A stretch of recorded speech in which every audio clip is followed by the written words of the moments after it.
The day of awakening had arrived, and abnormal phenomena had spread everywhere. Storms and lightning were raging across the sky simultaneously. All the hunters had gathered together at the S-rank dungeon, which was known as the Death Den in ancient existence. The first S-rank dungeon to appear on Blue Star. For decades, the Death Den dungeon had never been conquered. Countless powerful beings had perished within it. In front of it stood the Awakeners, and among them, we see our hero. His name is Su Ming. A sword was in his hand, and he stood before all the Awakeners gathered there. One of the Awakeners laughed and said, "Su Ming, stop trying to cling to life. Hand over the divine artifact." Another shouted, "God of Slaughter, your luck has run out. Tell us where you've hidden the divine artifact, and maybe we'll let your body remain intact." Everyone was standing with their weapons, suited to their professions. Then another spoke, "Su Ming, surrender. We know you're the hero of humanity, so we'll grant you an easy death." Hearing all their words, our hero raised his sword and said, "To think you'd all ambush me the moment I cleared the dungeon, just to steal the divine artifact. So this was your plan all along, Zhang Tang?" Among them, a man named Zhang Tang stepped forward, laughing as he drew his sword from his inventory, pointing it straight at our hero. "Hand over the divine artifact, Su Ming. For the sake of our past brotherhood, I won't kill you. I'll just destroy all your power." Hearing that, our hero also laughed and said, "I must have been blind. Since I was 18, I've treated you like a brother, fighting by your side all these years. To think I never saw how venomous you truly are, since all you want is the divine artifact." And instantly, he released a powerful surge of energy. The environment around them changed. Dark energy, light energy, and red-colored energy were radiating from our hero's body. With his sword raised before him, he continued, "If you want a taste of the divine ring of defiance's power, then come and take it. But I'm afraid none of you have the ability." Seeing the energy emanating from our hero, one Awakener exclaimed, "This power! This is undoubtedly a divine artifact." Another shouted, "There's no time to waste. Kill Su Ming and find the divine artifact he's hiding." But Zhang Tang laughed and said, "Wait, he has the power of the divine artifact now. We can't act rashly. The plan is just one step away from completion." While they were talking, someone suddenly flew down from the sky, calling out our hero's name. As she got closer, she rushed straight to him and hugged him tightly. Seeing her, our hero said her name, "Ren Xiaoman, what are you doing here?" Ren Xiaoman wrapped her arms around his neck and said, "I heard someone was plotting against you, Su Ming. I was so worried." Hearing her words, our hero smiled faintly and said, "It's okay. I've already obtained the divine artifact, the divine ring of defiance." Then, looking at all the Awakeners before him, he added, "They're no match for me. But there's one thing I don't understand. How did they know my whereabouts?" Before he could finish, Ren Xiaoman said coldly, "I'm the one who told them about you." And as she said that, she launched an energy-type attack directly at him. The blast struck his stomach, leaving a gaping wound from which blood poured out. Seeing this, our hero, shocked and trembling, asked, Why did you do this?" At that very moment, all the Awakeners shouted together and charged toward our hero. "It's a success. The final catalyst is in place. Activate imprisonment formation." A massive formation appeared, and our hero was trapped within it. The center of the formation was precisely where Ren Xiaoman's attack had struck, right in the wound in his abdomen. As he struggled within the glowing trap, he thought to himself, "This cursed seal. It's from Ren Xiaoman. Could it be? She betrayed me long ago?" Meanwhile, Ren Xiaoman quickly ran to Zhang Tang and hugged him. Looking at Su Ming, she said softly, "Forgive me, Su Ming." Zhang Tang laughed darkly and said, "This is the imprisonment formation we prepared specially for you. You can no longer use your power. To tell you the truth, I was only ever with you because of Zhang Tang. When I saw you'd awakened a 9-star talent, I knew I could use you to get the divine artifact." In front of them, our hero could no longer stand on his own. He fell to the ground, roaring in pain. All the Awakeners began attacking at once, some with magic, some with weapons, some firing arrows, each one trying to kill him and seize the divine artifact. As all their attacks rushed toward him, the ground suddenly split open, and from beneath it, skeletons began to rise. Among them was a girl, the one who had summoned the skeletons. She shouted, "Stop!" Seeing her standing there, our hero asked weakly, "What are you doing here?" The necromancer girl looked at him and shouted, "Su Ming, don't give up. You can't let these despicable cowards get the divine artifact." Her name was Jai Yao. Seeing her, Zhang Tang roared in anger, "Another one looking to die. There are dozens of masters here. Not even an emperor descending from the heavens could save Su Ming now." Everyone began attacking Jai Yao's skeleton warriors at once, shattering them continuously. Taking advantage of the chaos, Zhang Tang moved swiftly, reaching Jai Yao and stabbing her in the stomach with his sword. "Anyone who dares block my path will die," he snarled. Jai Yao fell to the ground from the strike. Seeing this, our hero shouted her name in anguish. Then Zhang Tang turned to Su Ming, smirking. "This is no time to waste energy worrying about others. You can die too. Hand over the divine artifact, and I might consider sparing your worthless life." Trapped in the formation, our hero screamed as he tried to break free. He activated a powerful technique called Divine Level Burst *. The moment he used it, the entire area trembled violently. The others stumbled back in fear. The power. "This is a divine level technique. Get back as fast as you can," some hunters shouted. And there, amidst the shaking ground, our hero broke free from the formation. He rushed to Jai Yao, who was lying on the ground, and held her in his arms. "Jai Yao, why did you do this? Why did you come here? I've disappointed you so many times. So why?" he said in a trembling voice. Jai Yao placed her hand gently on his face and whispered, "If we die, then we'll die together." With that, she closed her eyes.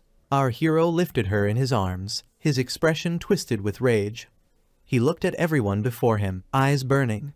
Raising his hand, his sword flew from the sky and landed perfectly in his grasp. He shouted with fury, "Su Ming, the god of slaughter, swears an oath here and now. If I am ever reborn, I will hunt you down and tear you all to pieces." Ren Xiaoman, Zhang Tang, everyone froze in terror, watching him. Seeing Su Ming's overwhelming rage, Ren Xiaoman turned to Zhang Tang and asked fearfully, "What is he doing?" Zhang Tang's face turned pale. He shouted, "He's trying to drag the divine artifact back into the death den with him. Stop him as soon as possible. Seize the divine artifact." But our hero, gripping the divine artifact in his hand, glared at them all and shouted, "You all want this divine artifact, right? Then come and take it." And with that, he released the divine artifact. A massive surge of power burst forth, blinding light and roaring lightning erupted from within it, engulfing everything in sight. As soon as that bright light appears across the entire area, our hero begins to close his eyes. However, while he is closing his eyes, he sees a shining light, and looking at that glowing radiance, he says with confusion, "Am I dead?" And the moment he fully opens his eyes, he finds himself somewhere completely different.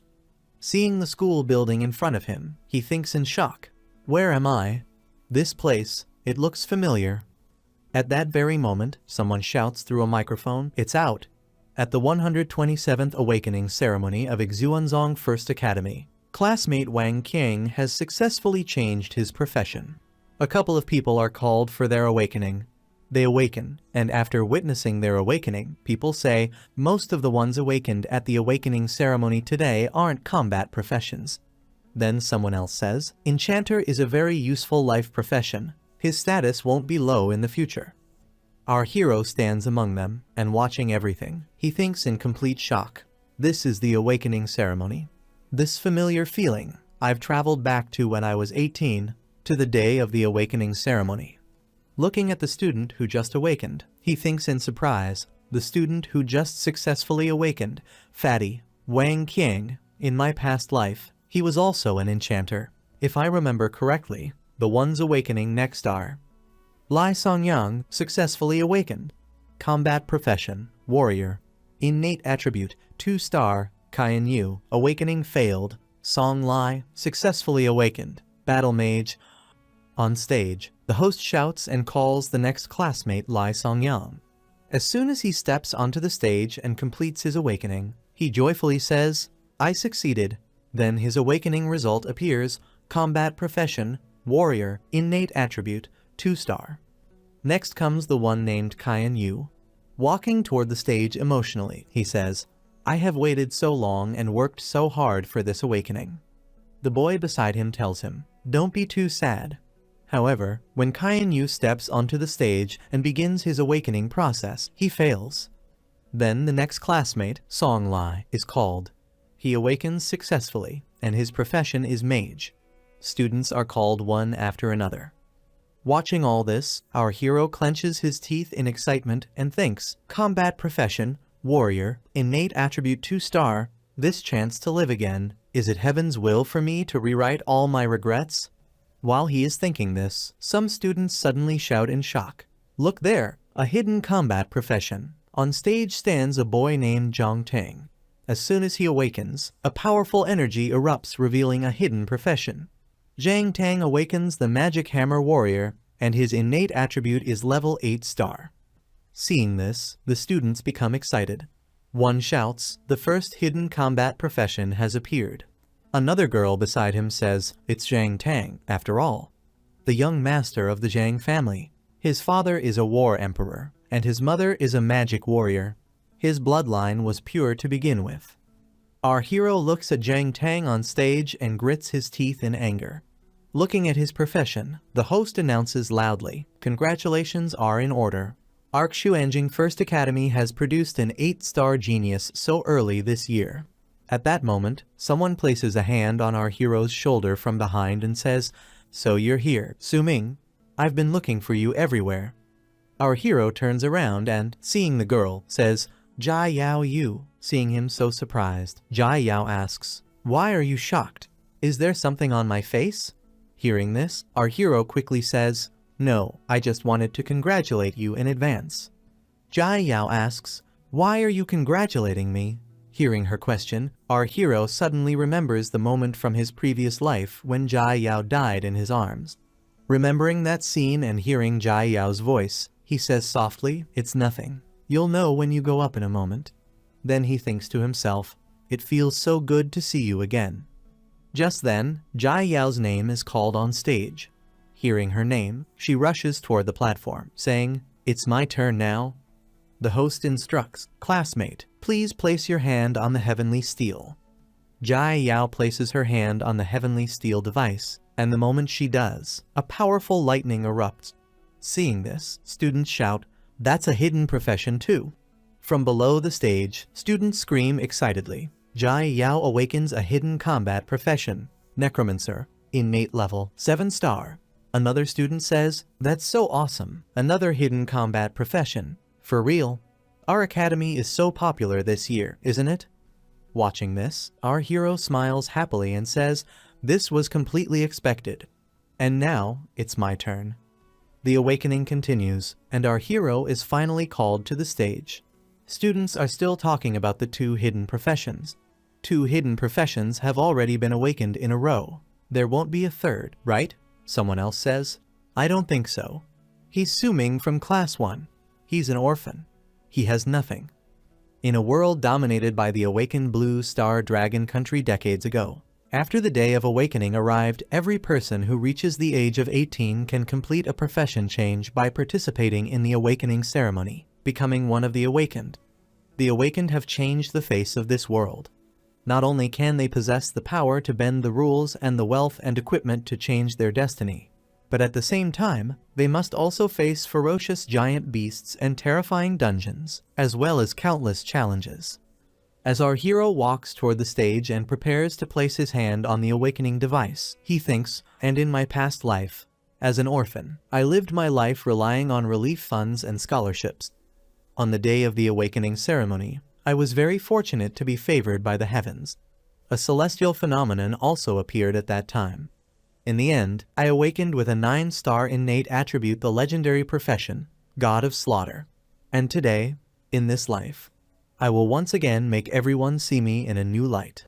Thinking this, he places his hand on the device. The moment he touches it, the entire area begins to change.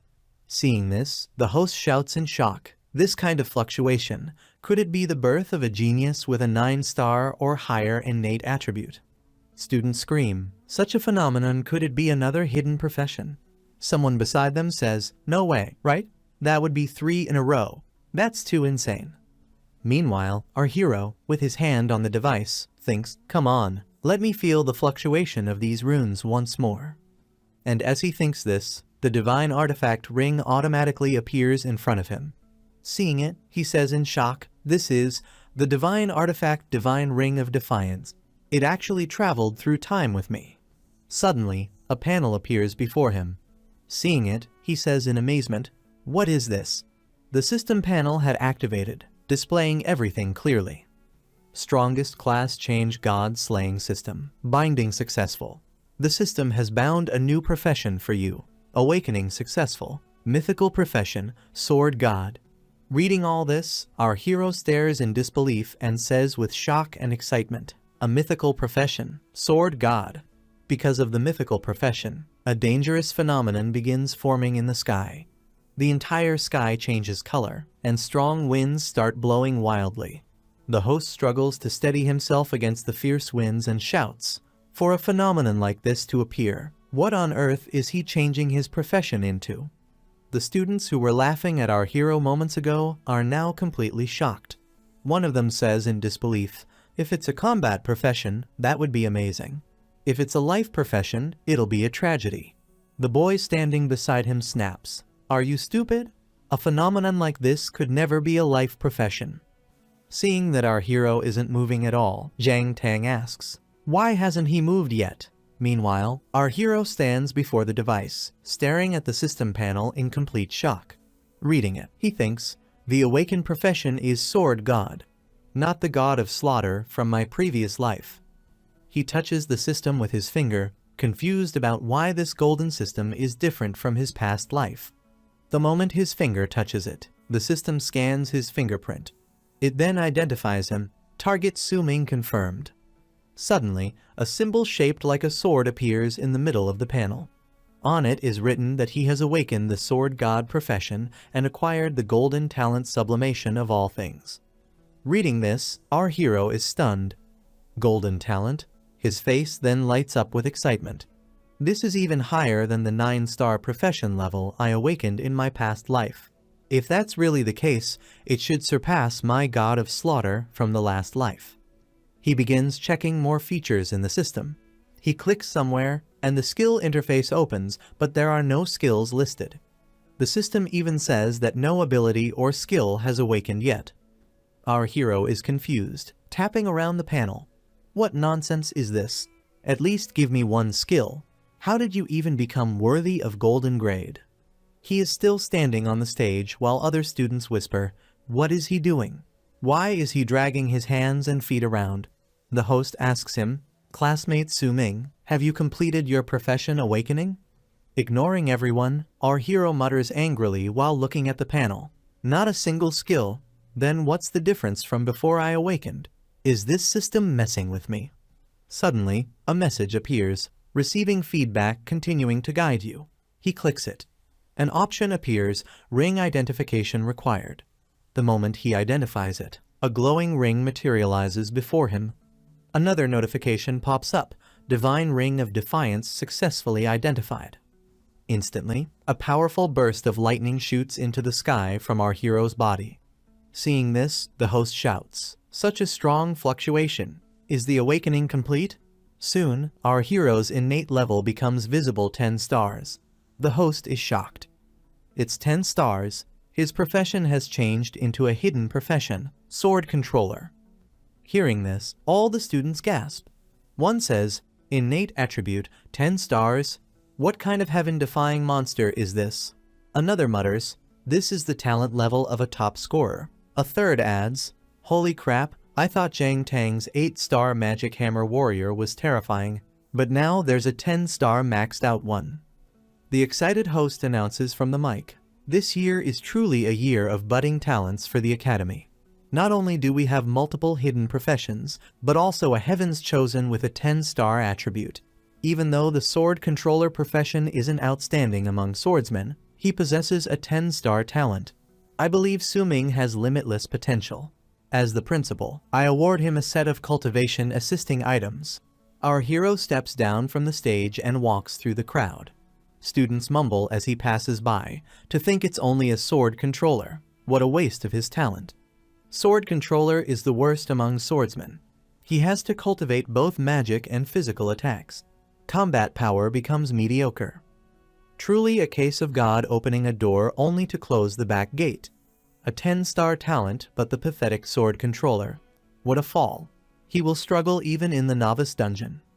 Another girl comments, the report on Awakened Professions says that if a sword controller works hard, they can become a reliable support DPS. With Su-ming's talent, I think he can grow. Listening to all these voices, our hero thinks, in their eyes, the sword controller is just trash. Just then, Yahello runs to him and congratulates him. He congratulates her back. She smiles and says, they're all talking nonsense. With your 10-star talent, you're amazing. Even if sword controller is weak early on, you'll be fine with your talent. He thanks her and says he doesn't take their words seriously. Their reaction is exactly what I wanted, he adds. Yahello looks confused. The next classmate is called. All the boys whisper excitedly, she's so beautiful. Ren Xiaoman walks to the stage. Yahello says, as expected of our school belle, she's so popular. Ignoring everything, our hero heads toward the exit. Yahello calls out, the ceremony isn't over. Ren Xiaoman just went up. He replies, I'm not interested. Walking out, he thinks, in my past life, that woman used my talent and betrayed me. I said before I will have my revenge. Leaving the awakening hall, he looks around the city streets and says to himself, nothing has changed. Everything is exactly the same, except my profession. He checks the panel again. A notification appears, skill, total concealment legendary. Return to true self able to hide or rewrite information like equipment, profession, skills. One of the 4 skills from my previous life. He remembers the ring from before and summons it. The system loads the divine artifact and informs him, you have inherited a portion of the skills from the god slaying profession. He is stunned. A new profession, sword god, with the skills of a god of slaughter. His stats show strength, constitution, agility, spirit, luck all at 10. Profession, sword god mythical grade, world unique. Talent, sublimation of all things. Skills, god of slaughter's strike, total concealment, divine shadow step, eye of insight. He thinks an ordinary man is innocent, but owning a jade ring brings disaster. To avoid being used again, I must hide my sword god profession. I must seize this second life. He continues walking and thinks, the day after the awakening ceremony, the novice dungeon will appear. It's no challenge for me. To level up fast and get better gear, I must defeat the strongest boss first. But before that, I need a good weapon. After this, the story shifts some time later, where we see Ren Xiaoman and Zhang Tang inside a building. The two of them were having a physical relationship. Xiaoman says to Zhang Tang, you're really bad classmate Zhang Tang. The awakening ceremony just ended this morning, and now you're taking me to a place like this. Hearing this, Zhang Tang says angrily, don't mention the awakening ceremony. That Su-ming completely stole my thunder. Then Xiaoman says, don't be mad, although that Su-ming is just an e-sword controller. The attributes he awakened are too high. He'll definitely have a lot of use value in the future. Hearing this, Zhang Tang becomes happy and asks what she means. Ren Xiaoman shows something in her phone, and seeing it, Zhang Tang becomes slightly shocked. Xiaoman smiles and says, if I go and bait him a little, he'll definitely take the hook and be of use to us in the future. After this, the story shifts to our hero, who has now arrived at the weapon shop. As he enters the weapon workshop, the receptionist standing at the front welcomes him, saying, welcome to the weapon shopping area on the 12th floor. We wish our customers a pleasant shopping experience. While walking inside, our hero thinks, it seems this year's awakening ceremony at the nearby schools has all ended. The awakened students are all preparing for tomorrow's novice dungeon trial. Meanwhile, someone looking at a weapon shouts, wow, this is the latest model from the advertisement. I want it so bad. The other customer beside him says, forget it. For us awakened students, how could we afford such an expensive weapon? Let's just use our awakened abilities to work like dogs and earn money in the future. There were many weapons here, so the place was lively and noisy. A customer looks at another weapon and says, "This is that tyrant's frigid sword. It was recently forged by a very high-level greatsword class player. I can't believe it's already available on the market." Someone beside him says, "A price of 1 million advent coins, so expensive." The other person replies, "Of course, as long as this sword hits a target, it can completely freeze the blood inside a monster. It's a diamond-grade weapon." Our hero listens to their discussion while moving forward.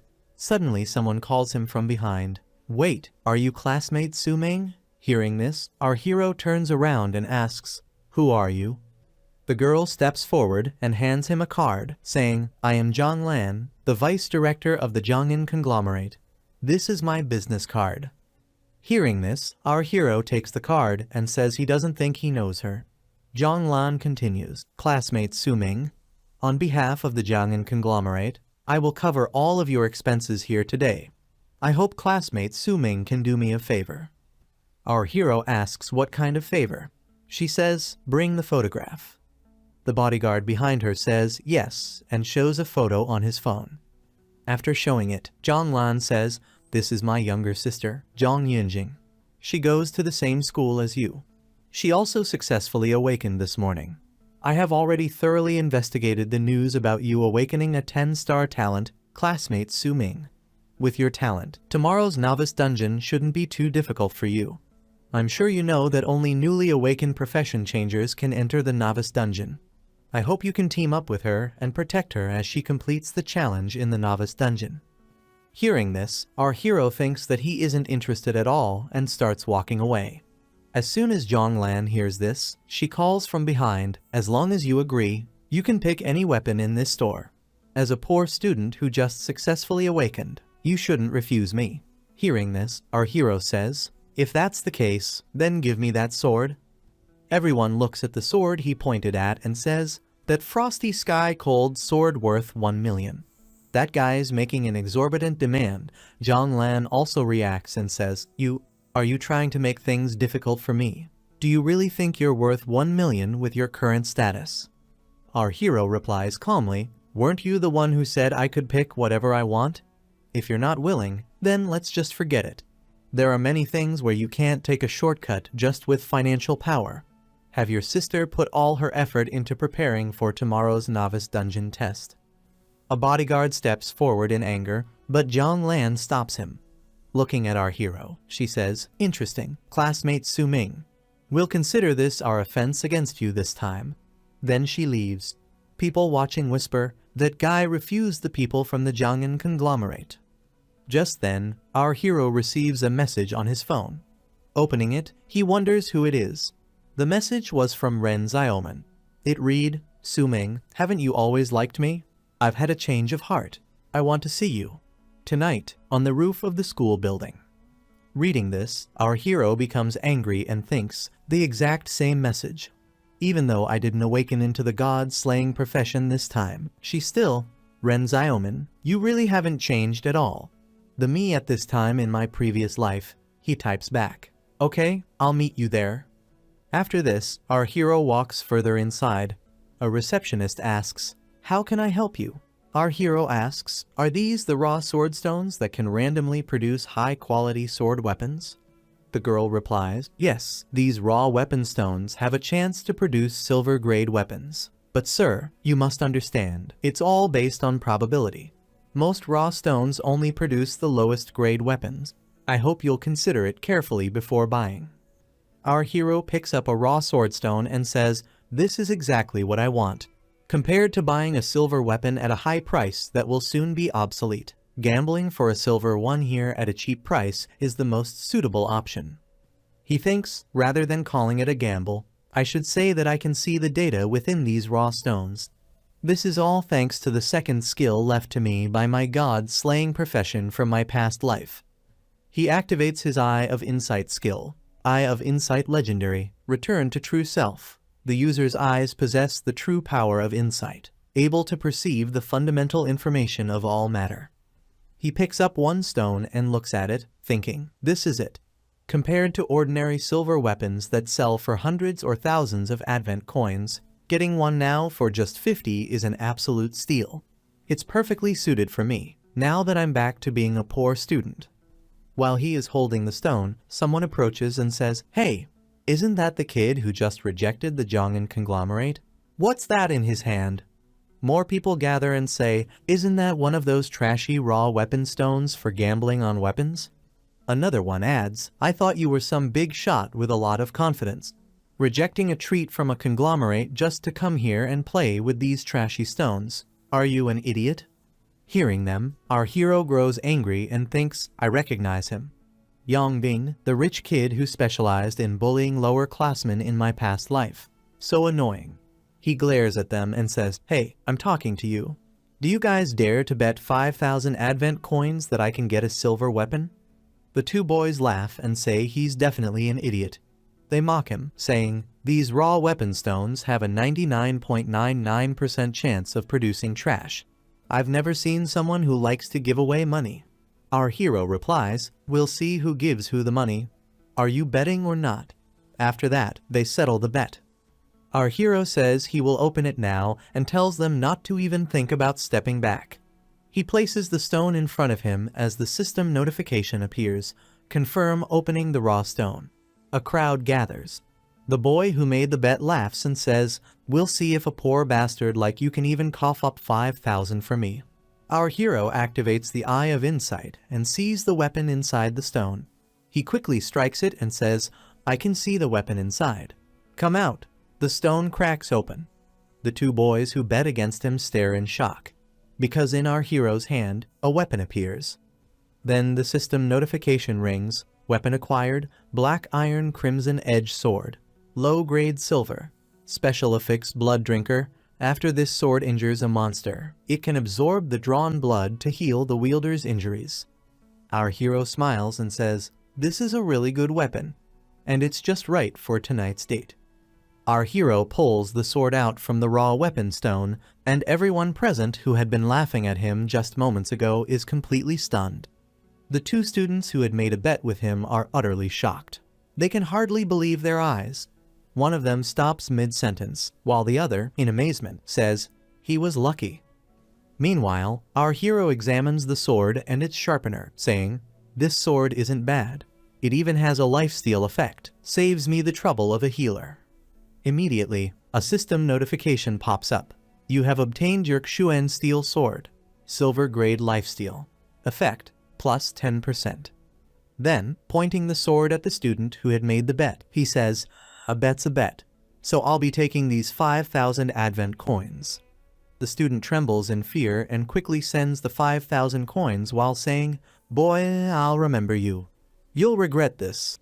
Our hero checks his account and remarks, next time, don't make bets with people so easily. Meanwhile, the receptionist girl, witnessing all this, is slightly confused and says, the stats in the middle. It's been years since anyone in the shop got a weapon from a raw weapon stone. Afterward, our hero approaches the receptionist and says, hello, I also need a matching scabbard. If I remember correctly, that should be exactly 5,000 coin, right? Hearing this, the receptionist comes over and replies, yes, I have it. Please come with me to choose a scabbard. Meanwhile, the two students run out yelling, and the crowd that had gathered begins to disperse, murmuring, move aside, this kid is incredibly lucky. Our hero selects a scabbard, and as he does, a notification pops up. You have obtained a silver grade scabbard. Effect, weapon durability consumption reduced by 50%. Placing the sword in the scabbard, he thinks, with the scabbard, I can greatly reduce the weapon's durability consumption. I don't have enough funds to replace my sword right now. The receptionist thanks him for his patronage as he inspects his weapon. At that moment, another system notification appears, telling him, unlock hidden weapon materialization function. Seeing this, our hero says, not yet. I'm going to take this weapon and raise it by another grade. Leaving the workshop, he moves forward, holding the sword and glancing at the panel, thinking, in this life, although I've awakened as a sword god, I don't have a single usable profession skill. But on the profession talent tree, there is a very powerful original talent. He interacts with the panel, creating an aura on the weapon, and a system notification appears. Sublimation of all things can upgrade the quality of any loot, such as combat skills, equipment, scrolls, etc. Any item can only be sublimated or indirectly sublimated once. Reading the notification, our hero smiles and thinks, just by having this talent alone, it's truly worthy of the golden grade profession that the sword god represents. Activating the hidden weapon matriculation function, he successfully enables sublimation of all things, and receives a weapon sublimation called Bloodthirst, blood drink. After this sword locks onto a target, it can absorb the target's blood through attacks or contact to heal the wielder's injuries. Bloodthirst, after killing a monster with this sword, the wielder's all stats will be temporarily increased by 5 points for 30 seconds. Excited, he says, after killing an enemy, I can get a temporary buff that boosts all my stats. Not bad. Open the hidden weapon materialization function. Now tomorrow's novice dungeon will be much easier. The story then shifts to the evening, where our hero decides to meet Ren Xiaoman. Ren Xiaoman is standing on the rooftop, and as soon as she senses our hero, she seductively says, "You finally came, although you're late." However, she is immediately shocked as she realizes our hero has already raised his sword to attack. Seeing the sword coming toward her, Ren Xiaoman screams and steps back, asking, "What are you doing, Su-ming?" Angrily, our hero replies, "I'm here for my revenge." Hearing this, Ren Xiaoman trembles with fear and asks, "Revenge? What revenge are you talking about? I even accepted your confession." She shows the chat on her phone to prove it. "That's why I took the initiative to ask you out. You were the one who wanted to date me, and now you're trying to hurt me?" Hearing this, he laughs and continues, "But this revenge is about my past life." He begins recalling the past. "You, who were recognized as the school beauty, have always been a prominent figure at school.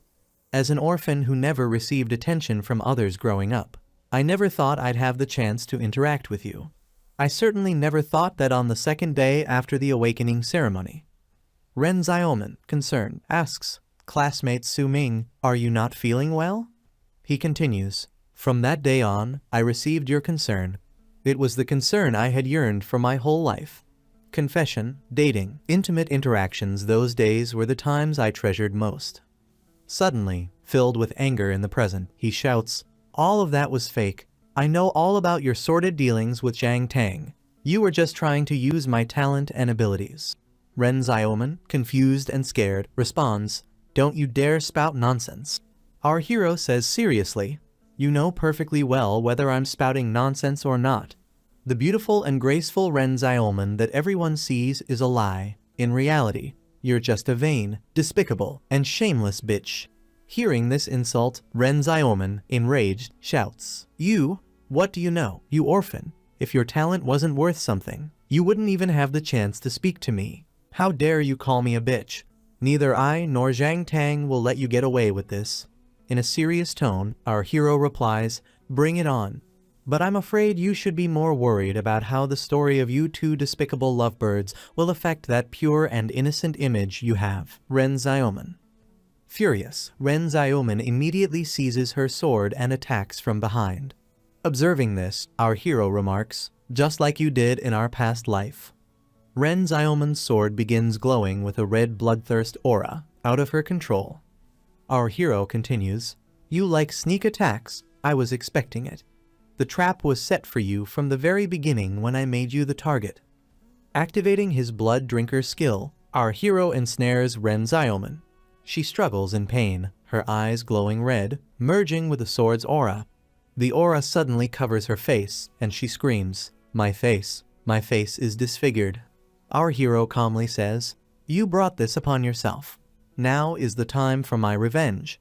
Desperately, Ren Xiaoman shouts, "I'll have Zhang Tang kill you."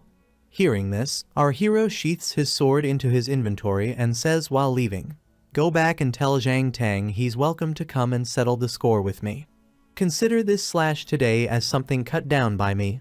This slash also cut away that concern I once treasured." At that moment, a message pops up on his phone notifying him of gifts. Checking it, he sees 3 gifts: Marrow Strengthening Pill, Combat Suit Gift Pack, 10,000 Advent Coins, presented by Principal Wang. The message reads, "This is a novice gift pack exclusively for you, classmate Su Ming of the 10-star talent. As a reward from the school, we hope you can make good use of it and achieve great results in the novice dungeon." The story then shifts to the next day at 6 a.m., where our hero has already received the strong marrow pill as a gift. He looks at the pill happily and eats it, and then while chewing, he begins thinking, "Strong marrow pill. That old guy, the principal, was quite generous, but I think he pities me for awakening a 10-star talent but getting the sword master profession, so he's trying to compensate me." While eating it, the pill tasted a little bad, so he didn't like the fact that its flavor was actually bad for breakfast. And the moment he swallowed the pill, a system notification appeared beside him, saying that his constitution attribute had increased by +10, experience points +100, and he had been promoted to level 2. Along with that, he had obtained 10 free attribute points. Suddenly, a yellow light fell down, and the system signaled to our hero, congratulating him that he had been upgraded to level 2. Our hero had now advanced from level 1 to level 2, and there were changes in his stats. Every panel where +10 was added had increased. Then another system notification appeared, mentioning his passive talent. Passive talent Innate Sword Body activated. Origin is the heart, innately forming a sword. You can learn all sword type skills, ignoring restriction conditions. Looking at his stats, our hero, excited and happy, thinks, "As expected of my 10-star gold grade, I can learn a new talent at level 2. I'll show them what I'm made of in today's novice dungeon."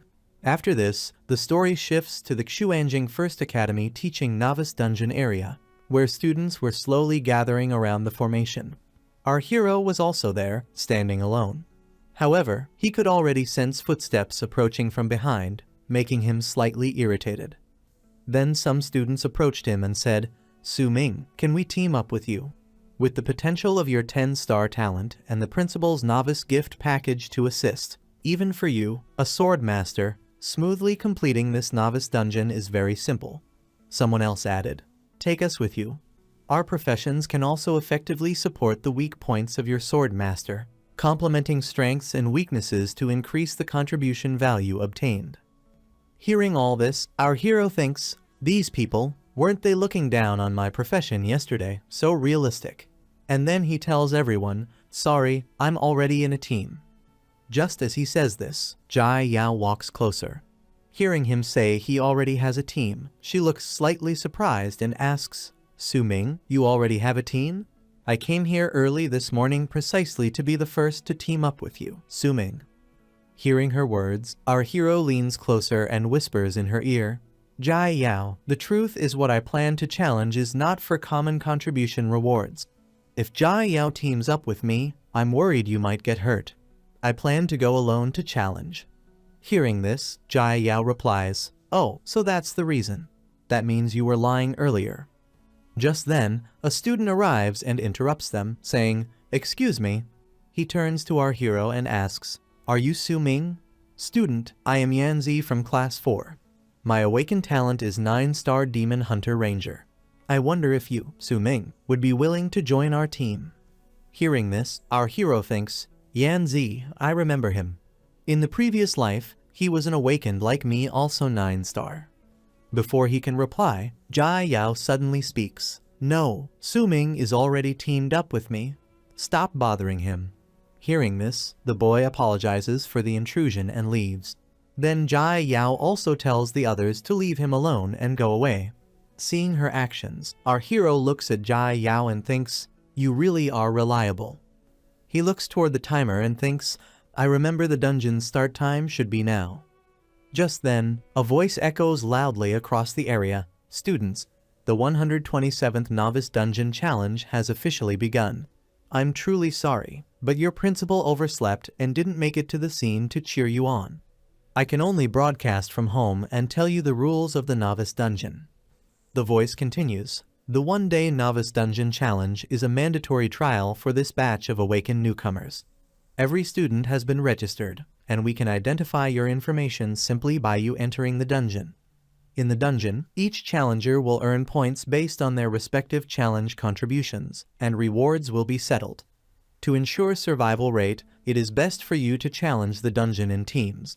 You only need to finish the dungeon challenge within the day to complete your first dungeon challenge in your awakened life.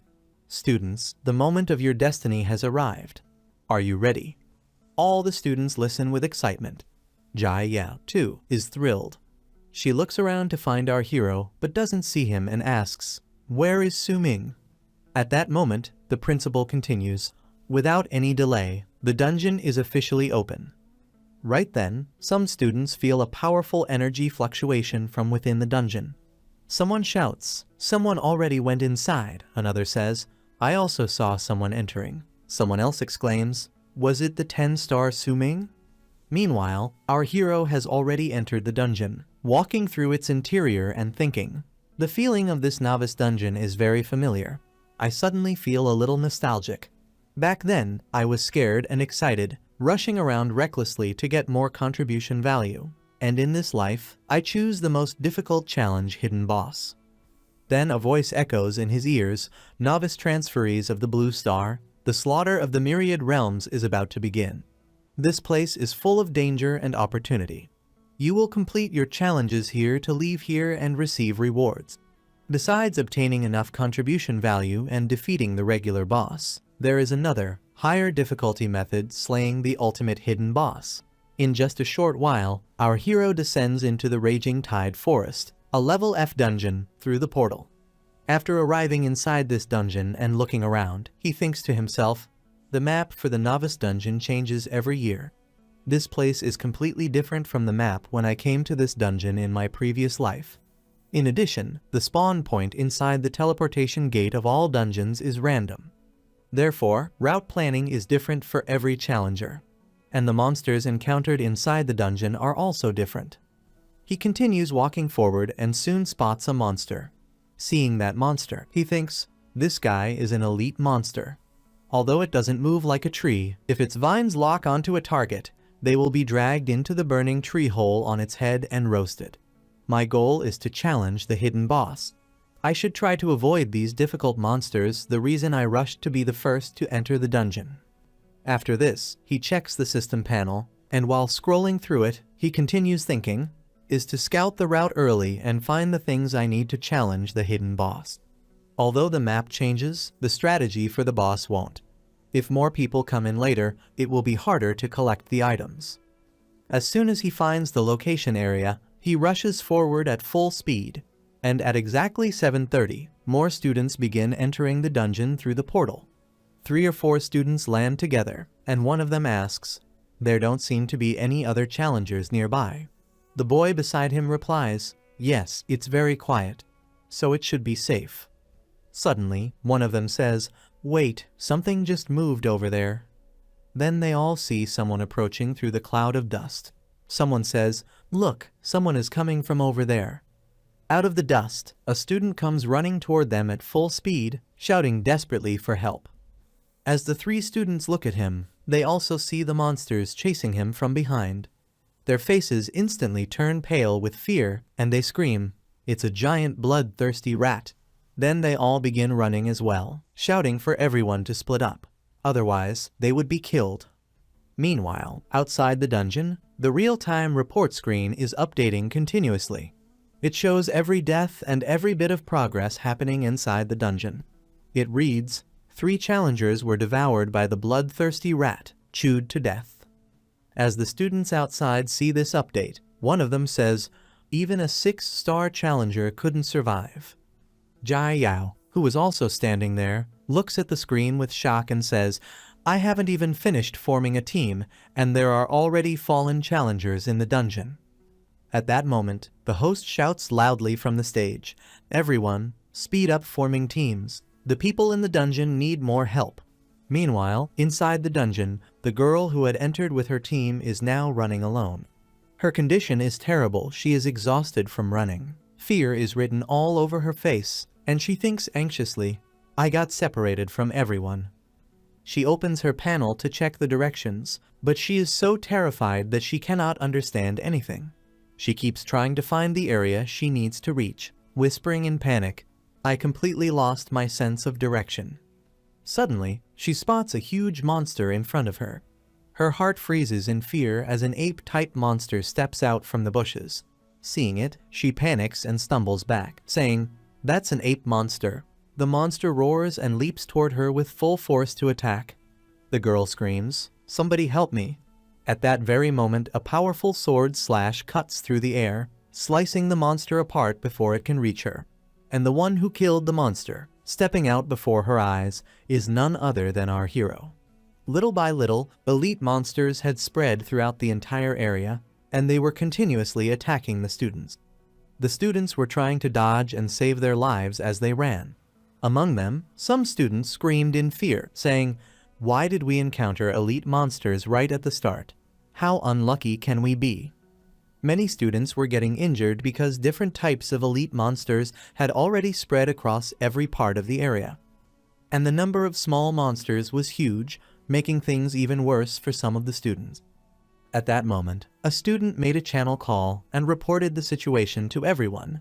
The teleport point at the 9 o'clock position on the map is surrounded by monsters, requesting more support.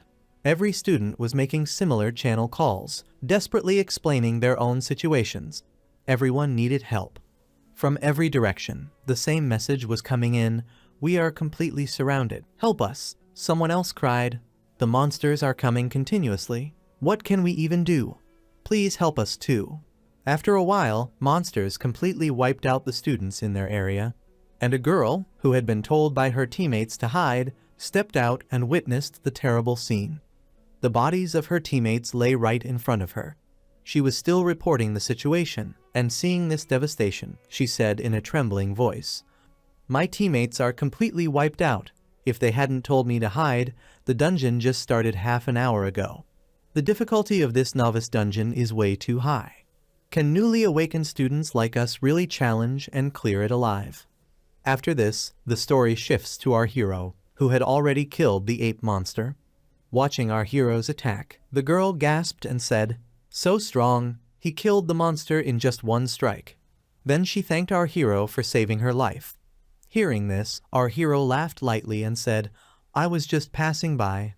I won't be able to save you a second time. That monster isn't dead yet."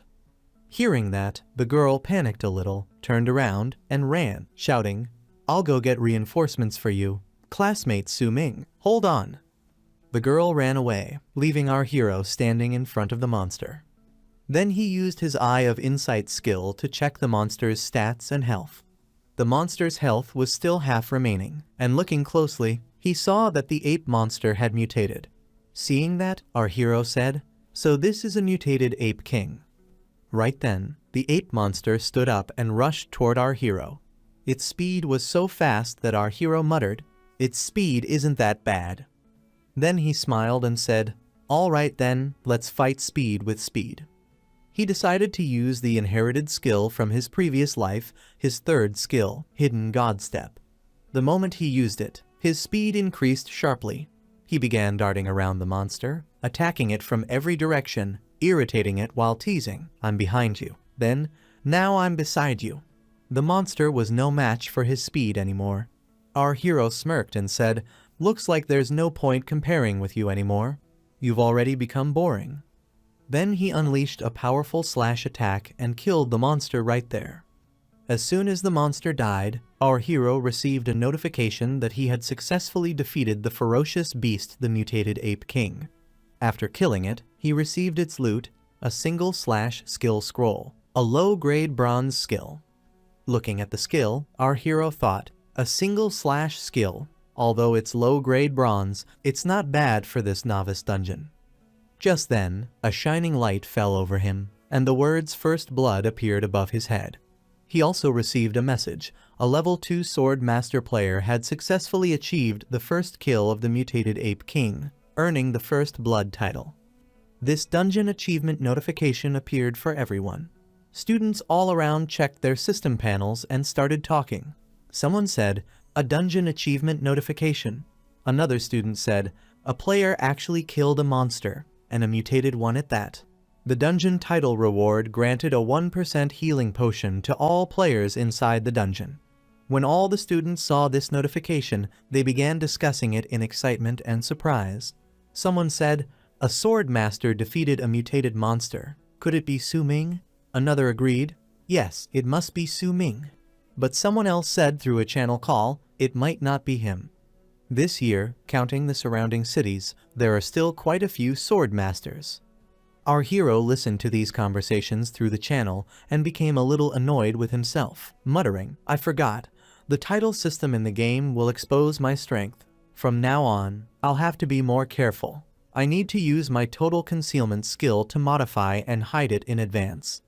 Then he added in disbelief, "I just didn't expect that half an hour into the dungeon. Not a single player had killed a monster yet." After that, he ran into the bushes.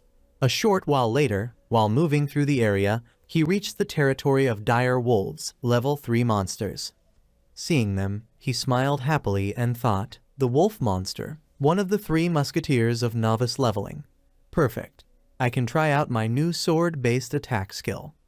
He had already used his talent skill sublimation of all things to upgrade the low-grade bronze single/skill scroll he obtained from killing the mutated ape.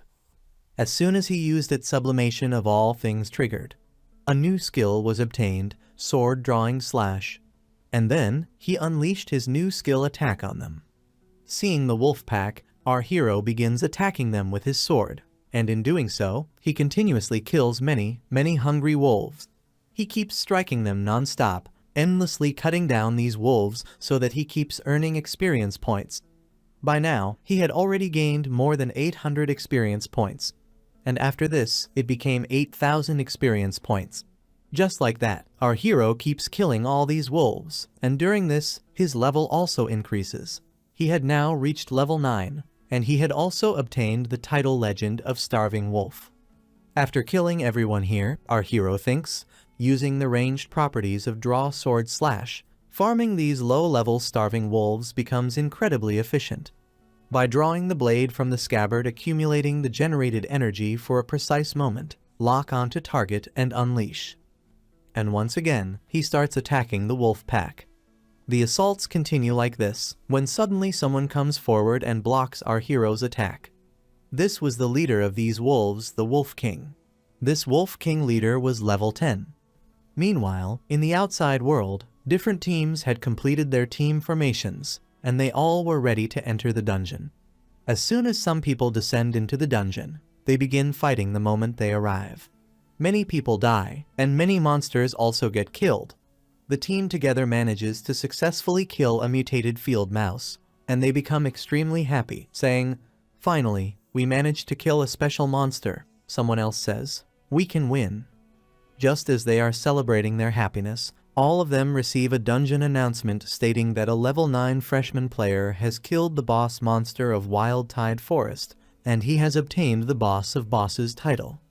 The moment everyone present in the dungeon sees this announcement, they are shocked and begin talking among themselves. Someone says, "How is it possible for a level 9 freshman?" Another says in disbelief, "What nonsense is this? How can a life profession be this strong?" Someone else adds, "Has he already reached level 9? After this, the story shows events from 10 minutes ago, where the wolf leader was standing before our hero. Our hero kept attacking him continuously with sword strikes, steadily draining his energy. The wolf kept running, trying to dodge our hero's attacks. While attacking, our hero shouts, "Don't think you're hot stuff just because you're a boss wolf king. Your opponent is a reincarnator." The moment our hero launches this attack on the Wolf King dies right there. A notification appears for our hero, congratulating him and telling him that he has slain the Silverback Wolf King, earning 500 plus experience points. And right then, our hero's level increases again, taking him to level 10. The story then shifts back to the present, where a team is hunting monsters. The one leading this team says angrily, "That took every ounce of our strength. But we finally dealt with that pack of starving wolves." The person standing beside him replies, "Thank God that Kadak boost scroll from the dungeon title reward arrived just in time. Without it, our team probably would have been wiped out." Hearing this, the team leader snaps in anger. "A level freshman, the dungeon must be bugged, right? How could a lifestyle class possibly hit level 9 this fast? It's like he's mocking the rest of us players. Throwing the sword he's holding and sitting down, grinding his teeth in rage, he continues. This crappy newbie machete does absolutely no damage. If that punk hadn't scammed me out of my money at the weapon shop, I could have at least bought a silver-grade weapon by now. Hearing him, one of his teammates says, "Brother Wang Ding, that kid just got lucky." The moment he hears this, the leader becomes even more furious and shouts, "Shut your mouths, you useless trash. I was the one tanking all the damage just now, and I still had to share the exp with you lot. Killing all those wolves only got me to level 2. I really am the biggest sucker of them all. I'm so pissed. I wonder if that brat made it into the dungeon. If I run into him, I'll wipe him out. Killing him might help me blow off some steam." Hearing this, his teammate tries calming him down, saying, "Don't be angry, Brother Ding. We've all reached level 2 now. Continuing to farm wolves will be much easier." The story shifts back to our hero, where, after becoming level 10 and checking his level, he is extremely happy because he has received a notification saying that he has reached level 10 and the beginner class change quest has been triggered. Seeing this, our hero begins thinking, in this life, I can still trigger the first class change quest at level 10. The most important thing is, the opportunity is finally here. In my previous life, I didn't reach level 10 until after I had left the novice dungeon. Because of that, the randomly generated class change quest was matched to the much harder E-rank dungeon I was challenging at that time. Back then, I was completely unable to complete the challenge at my level. I had no choice but to spend a lot of time grinding to level 15 before I could go back and finish the first class change quest. This drastically reduced the rewards and benefits I received from the quest. But this life is different. I've already powered my way to level 10 right here in the novice dungeon. Immediately, another notification appears, and the quest location becomes Visible Red Rock Cave, located inside Wild Tide Forest. Looking at this location, he smiles happily and thinks, it's out. The quest content is indeed within the novice dungeon. This makes things much easier. Next, I just need to dump all the stat points I gained from leveling up into agility. With that, completing this first class change quest is practically in the bag. After this, the story shifts to Xuanjing City's first academy, where inside the office we see the principal. Several others were also sitting in the office, completely focused on the rankings and data of their school's students. In the middle of this, a girl who was looking at the data turned toward the principal and said, "Principal, the ranked list of rookie dungeon data for those with strong talents in the surrounding cities is out." Hearing her words, the principal asked, "Are some missing from the statistics? Where is Su Ming, the one I had high hopes for?" The girl replied, "None are missing, Principal. This is all the data returned from the dungeon, but at 8 o'clock, the title data for the dungeon First Blood showed it was a sword controller. It should be student Su Ming, whom you care about, Principal." Hearing this, the principal's expression tightened and he said seriously, "Only the First Blood title. Although his profession is sword controller, he was born with full 10-star attributes. Plus, I gave him a novice gift pack. Even if his skills are lacking, he should be able to kill a few monsters just on brute force. How can he not even be in the top 500? Just then, someone angrily pushed open the door and shouted from outside, "Tell me, what is this situation, Principal Wang?" It was Enranling, the vice mayor of Xuanjing City. At this moment, she was extremely angry, and in her rage she yelled at the principal, "You said your school produced a very good seedling this year. It's the 10-star Awaken named Su Ming, right? My secretary already showed me your novice dungeon data. Student Su Ming, whom you recommended, isn't on the list at all." Hearing her words, the principal quickly said, "Vice Mayor and, please don't get excited. Although Su Ming has 10-star talent, but his profession is sword controller, so his early game combat power will be slightly weaker." However, the vice mayor shouted back, "Even if he's a sword controller, it's impossible for him not to even enter the top 500. Stop explaining, Principal Wang. I think you just lied to me about the student's strength to get more Heavenly Tower Council qualification tokens this year." The principal was startled hearing this. Then the vice mayor continued angrily, "From the current data, your school only has Yan Zi, 9-star talent. Hidden Profession Demon Hunting Ranger, currently second on the leaderboard, who has potential. He is the best candidate to compete with the neighboring city's genius Lai Chen Guang this year. There is also one I know, the Zhang family's legitimate son Zhong Tang, Hidden Profession Magic Hammer Warrior, innate 8-star, currently ranked 4th, very potential. So I see that now I can only give you 2 qualification tokens for the Heavenly Tower Council. Saying this, she took out 2 tokens and handed them to the principal. Looking at the 2 tokens, the principal said, "Shouldn't every school get 3 tokens in previous years?" Then, while leaving, the vice mayor said, "Who told your academy to be at the bottom for the last 2 years? If you're at the bottom again this year, next year you won't even have any slots to join the Heavenly Tower Council." Hearing this, the principal asked nervously, "What if students achieve good results later on?" The vice mayor replied, "We'll count it then. I'm busy. I'm leaving first." With that, she walked away. The principal was left feeling tense, muttering to himself, "The Heavenly Tower Council is an important avenue for accepting tasks, obtaining rewards, and improving strength. We absolutely cannot lose the qualification to join the Heavenly Tower Council. I originally thought that with a 10-star awakened student this year, we could grasp 1 more token. Now we actually got 1 less. Su Ming, you must do your best and not let me down." After this, the story shifts back to our hero, who had already reached the outside of Red Rock Cave, following the map and moving forward while thinking.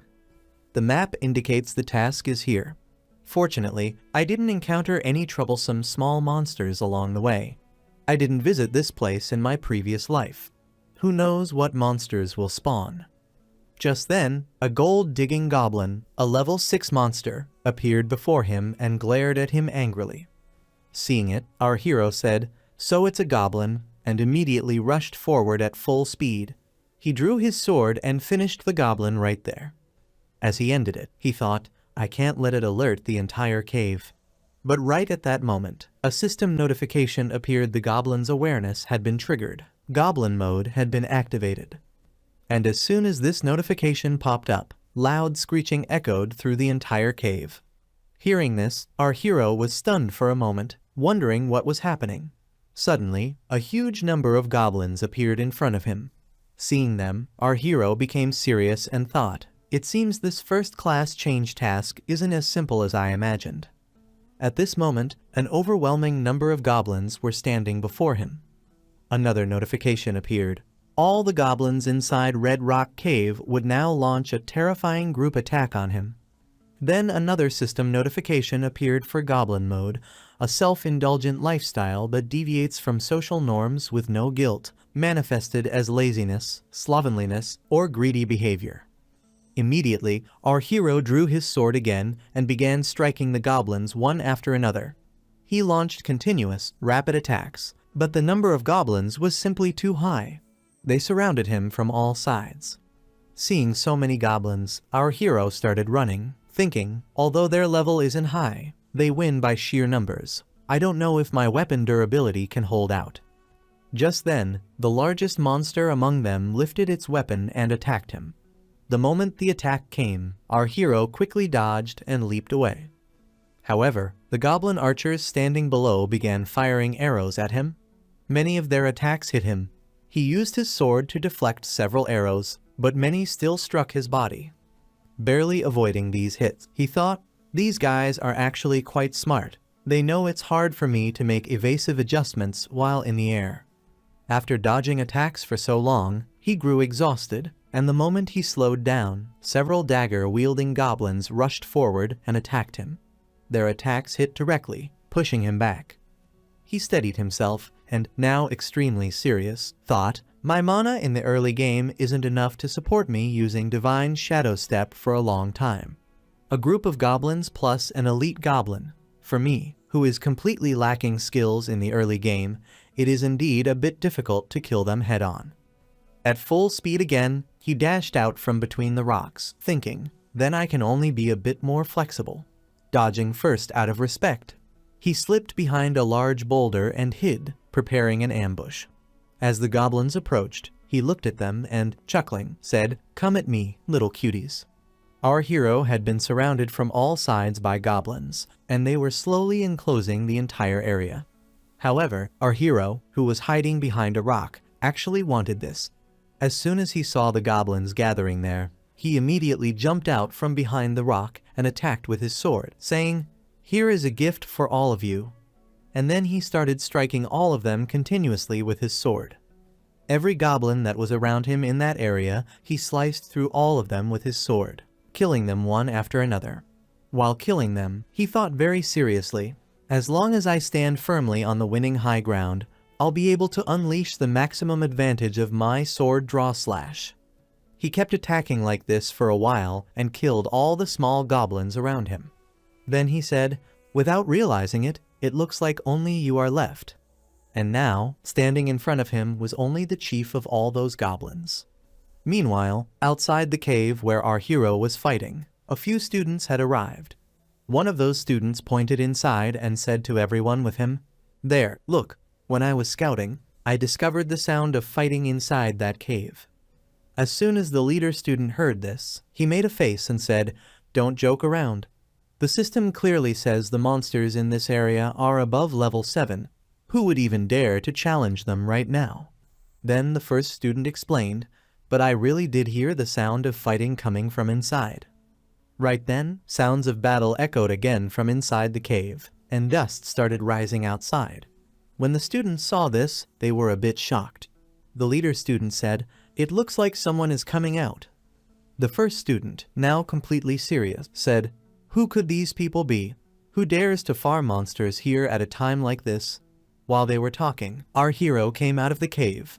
As soon as they saw him, the leader student became serious and thought, "What a narrow road for enemies. It's the kid who won the sword bet against me." At that moment, our hero was focused on his system panel, thinking, "This first turn mission is actually quite interesting." But this step still had its thrills without real danger. And just then, he felt an attack coming from behind. The attack was launched by the leader of the other student group. As soon as our hero saw the attack, he dodged it instantly. Seeing this, the leader student became extremely serious and shouted, "He actually dodged it. Surround him. Don't let him escape." By now, all the students from the other team had surrounded our hero. Looking at all of them, our hero said seriously, "What? I never intended to run." Hearing this, the leader student said angrily, "That day you made me suffer a huge loss. Today, blame your bad luck for letting me catch you inside this dungeon. So what now? Scared?" Then our hero, irritated, asked, "Who are you people?" The first student said, "Looks like he has forgotten about us."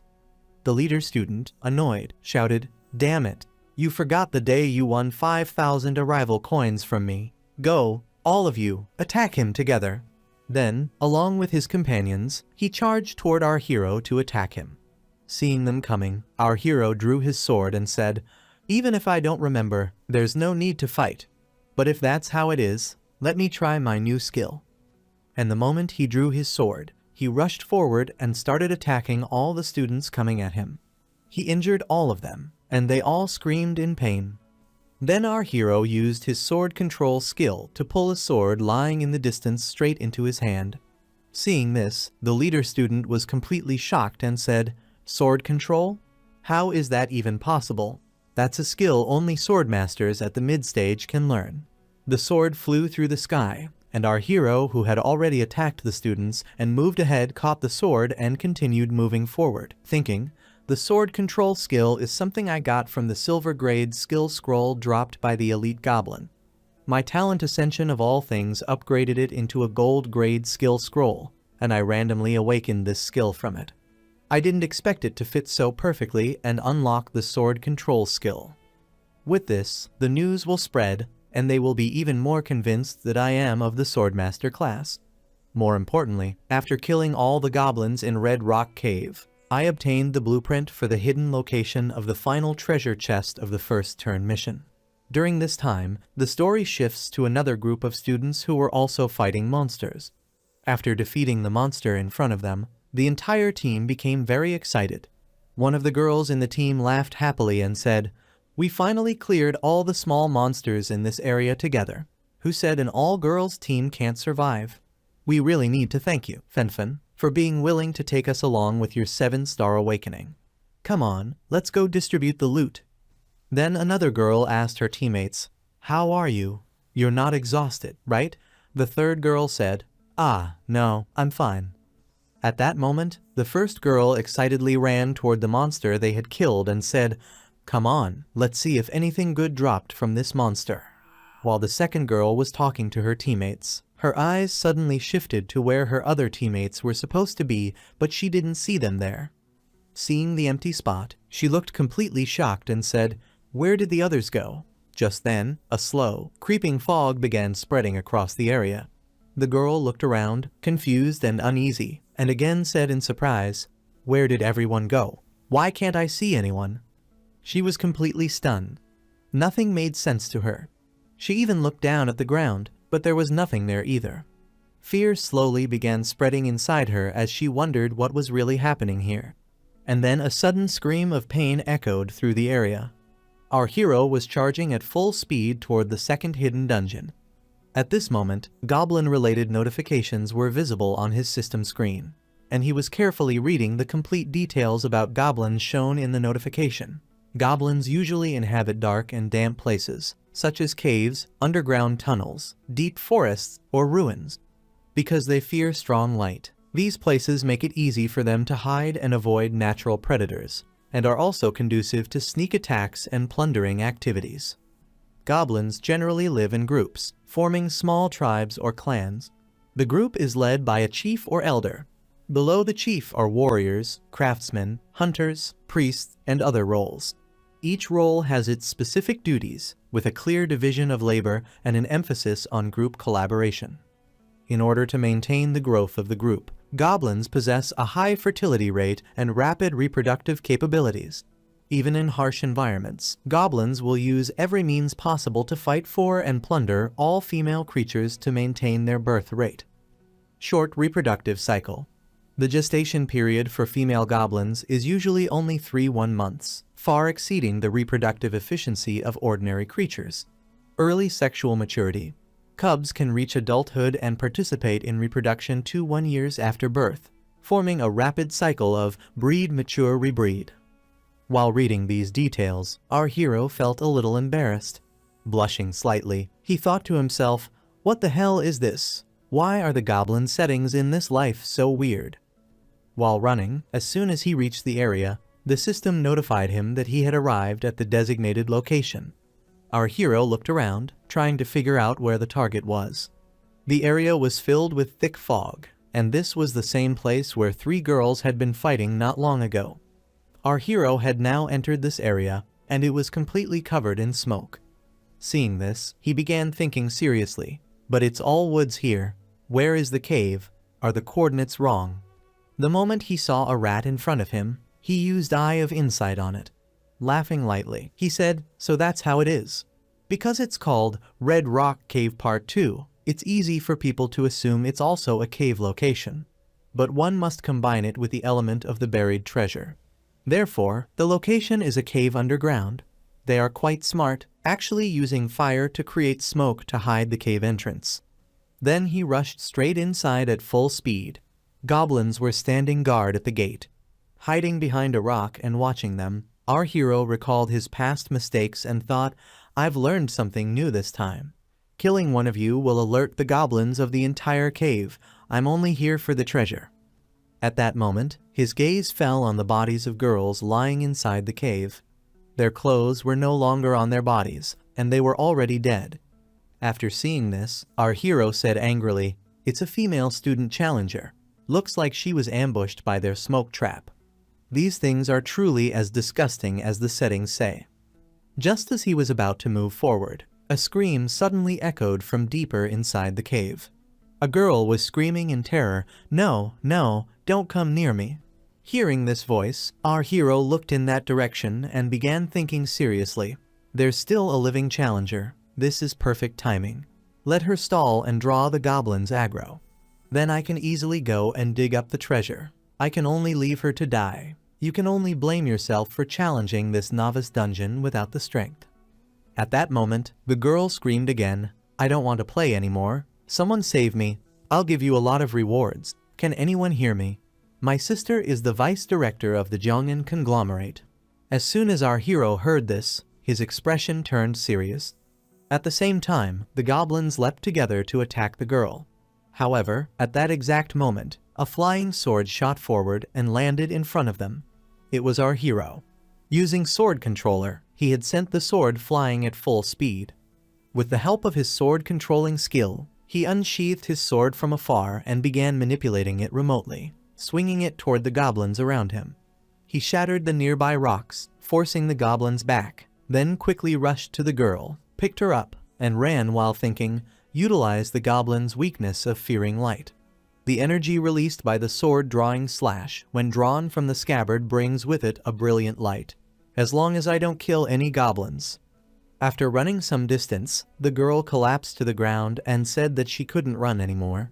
Our hero looked around and thought seriously, it won't alert the other goblins in the cave.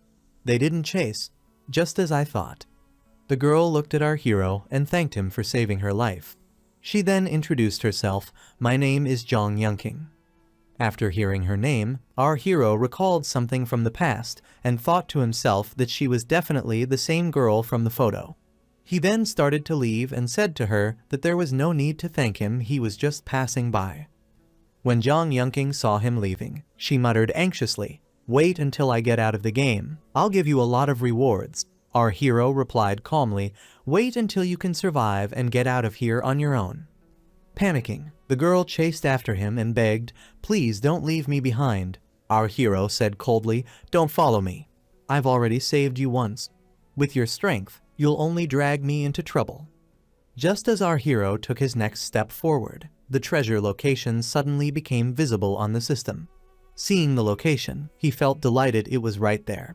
He immediately rushed toward the treasure area. Reaching the spot where the treasure was hidden, he began digging into the soil and asked the girl, the goblins aren't chasing us, right? The girl replied, no, I've checked. No one is following us. As he continued digging, our hero discovered a chest. Seeing it, he felt excited and thought, the random lottery chest with the highest drop rate of silver quality for this dungeon level. I'll use my talent, sublimation of all things, to upgrade the quality of this chest. The moment he picked up the chest, it began emitting a golden glow. The girl also noticed the light and was impressed, saying that it was amazing it was a low-grade gold lottery chest. As our hero held the chest, he thought, as the name implies, a lottery chest has a high probability of randomly drawing higher-level items, skill books, or equipment.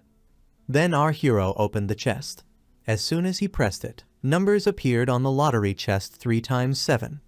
The girl stared intently at the chest, eager to see what would come out. Laughing, our hero said, let's see what kind of good stuff comes out. At that moment, an armor and a scroll appeared in front of him, and the system notification followed. Congratulations, you have obtained the Shadow Stream Set and Soul Healer Skill Scroll. Our hero becomes slightly confused as he looks at the item he received as a reward. There is no great joy on his face. With disappointment, he says, is this all I drew from the extra rewards? I worked so hard on the first-class change task just to get this. The Shadow Stream set actually looks pretty good. But what the hell is this platinum-grade Soul Healer skill scroll that exceeded expectations? It doesn't match my profession at all. At that moment, from behind him, Zhang Yunqing nervously speaks to our hero and says, I mean, could it be because I'm here? My awakened profession is 7-star Soul Healer. As soon as our hero hears her words, he makes a strange expression. Just then, a notification appears in front of him. It states that Zhang Yunqing has joined your team, and you are the leader of this team. After this, the story shifts to some other students, where a fierce battle is taking place. Someone is attacking the students one by one and killing them. He has already eliminated many students. After killing them all, he looks at Jai Yao, who is standing in front of him, and says, I've killed everyone who was weak. For the weak, there's only one path, death. And now, it's your turn. Seeing the opponent in front of her, Jai Yao becomes slightly nervous. There are scratch marks all over her body, with blood flowing from them. It seems she is already exhausted from fighting. After a short while, the story shifts again. A few hours later, we see Yahello being continuously attacked. She climbs over rocks, dodging and running desperately. She hides behind a boulder, trying to escape. The student who is attacking her searches around for Yahello, and the moment his eyes land on her, he raises his sword and launches an attack toward her, shouting loudly, "You think you're playing hide and seek?" Yahello barely manages to dodge the attack and lands on another rock. Laughing at her, the student says, "I really didn't expect that a female chick like you could withstand my hunt for so long. You wasted quite a bit of my time. I have to praise you for a girl. You really have some skill. It seems your Xuanjing Academy isn't entirely made of trash." Hearing his words, Yahello, filled with anger, asks, "Why? Your school uniform clearly belongs to a student from the neighboring Wying City's Duwujing Academy. Why come to our area's novice dungeon to slaughter the innocent?" Laughing, the boy replies to Yahello, "There's no special reason. It's just that my level 10 first class change task happened to assign me the objective, kill 50 players. With task content like this, I can't exactly go on a killing spree in my own city's dungeon area. So I had to fly my private small plane to this area's novice dungeon, killing everyone I see. If you want to blame someone, blame your academy for having the most trash students among all the cities. If you're going to squeeze someone, you pick a soft persimmon." As he finishes speaking, he charges toward Yahello again to attack her. Seeing him approach, Yahello summons her skeleton warrior. As soon as the skeleton warrior appears, it rushes forward to block the student. However, the student destroys the skeleton while shouting, "These primary skeleton toys of yours can't withstand the power of even a single slash from me. This time, I won't let you run away again." As he speaks, he continuously launches blood blade flying stab attacks. Meanwhile, Yahello, who is trying to escape, has already moved some distance away. However, the moment the student activates blood blade flying stab, the attacks begin rushing straight toward Yahello at full speed. Just then, an arrow suddenly strikes the student's hand, causing his sword to fall from his grip. Enraged, he shouts, "Who's there?" At that moment, from within the bushes, several students shout loudly toward Yahello, "Classmate Yahello, we'll cover you." The moment Yahello sees them, she immediately recognizes who they are and thinks to herself that these are the same classmates she met when entering the dungeon. Meanwhile, our hero is busy submitting the treasure. As soon as he submits the treasure, a system notification appears, stating that the treasure fragments have been successfully submitted. Our hero thinks to himself that with this, the task will be completed. At that exact moment, another system notification appears, stating that the primary class change task has been completed. All attributes have increased by 10%, and all of our hero's swordsmanship abilities have also increased. Seeing this, our hero thinks, "With this, I'll have more confidence in challenging this dungeon's hidden boss." Just then, Zhang Yunqing excitedly runs over to our hero. When our hero looks at her, he realizes that Zhang Yunqing has already used the Soul Healer skill scroll, and it has been used successfully. As a result, she has obtained a soul buff, a platinum high-grade skill, consumes soul power to use. When activated, the experience points gained by everyone in your team increase by 200%. When our hero checks Zhang Yunqing's stats, he is completely shocked and shouts, "What? Experience increased by 200%? To think she could randomly unlock this leveling god tier skill, her luck is really insane, since that's the case." Pointing at Zhang Yunqing, he continues, "I've changed my mind. Earlier, you said you wanted me to carry you through the novice dungeon. Now I agree." Hearing this, Zhang Yunqing becomes extremely happy and says, "Really? That's amazing." Smiling, she walks behind our hero and says, "The hired thugs my older sisters spent money to recruit for me didn't even survive the Goblin Cave. But with a player like you, someone who braved the Goblin Cave alone leading me, it will definitely be much safer." As our hero walks forward, he thinks to himself, "Although I don't really like rich young ladies who use money to take shortcuts, for the sake of that skill of hers, there's nothing I can do." Yahello was running at full speed to escape a boy from another school. However, at that very moment, Yanzi appeared and stepped forward to help her. During this time, Yahello sent a message to our hero, and the message reached him directly. Looking at the message, our hero was slightly surprised and moved to open it, wondering why Jai Yao was messaging him. Meanwhile, the boy from the other school was continuously attacking Jai Yao's team members and killing them one after another. In the middle of this, Yanzi attacked him as well, but that boy dodged Yanzi's attack. Seeing this, Yanzi was a little shocked, finding it hard to believe that someone could evade his attack. At the same time, that boy advanced toward Yanzi and another team member of Jai Yao, holding a massive sword in his hand. Seeing him approach, everyone became terrified. Then, without hesitation, that boy used Blood Blade Flying Stab and struck a team member on the head, killing him on the spot. Seeing their companions being wiped out around them, Yanzi and Jai Yao became slightly panicked. Jai Yao said seriously, "This guy is extremely strong." Yanzi also said, "All of my companions have already fallen." Then Jai Yao added, "To think Wujing Academy actually has such a powerful awakened." Yanzi followed up, "There aren't many with this kind of strength. I did some research before challenging the novice dungeon. An awakened with superior strength who uses a blade that genius awakened from the neighboring Wying city, Lai Chengguang. Innate 10-star talent, hidden profession blade maniac." During this time, the boy lifted his sword and started advancing toward Yanzi and Jai Yao. This boy's name was Lai Chengguang. As Lai Chengguang approached, he laughed and said, "Now only the two of you remain. Really wasted so much of my time. Progress is still only 50 out of them. 35 have already been killed by my hands." Holding a bow in his hand, Yanzi said, "As a ranged profession, I can't handle him if I can't widen the distance." Standing behind him, Jai Yao said, "My mana has bottomed out. I can't summon any more spirits for cover."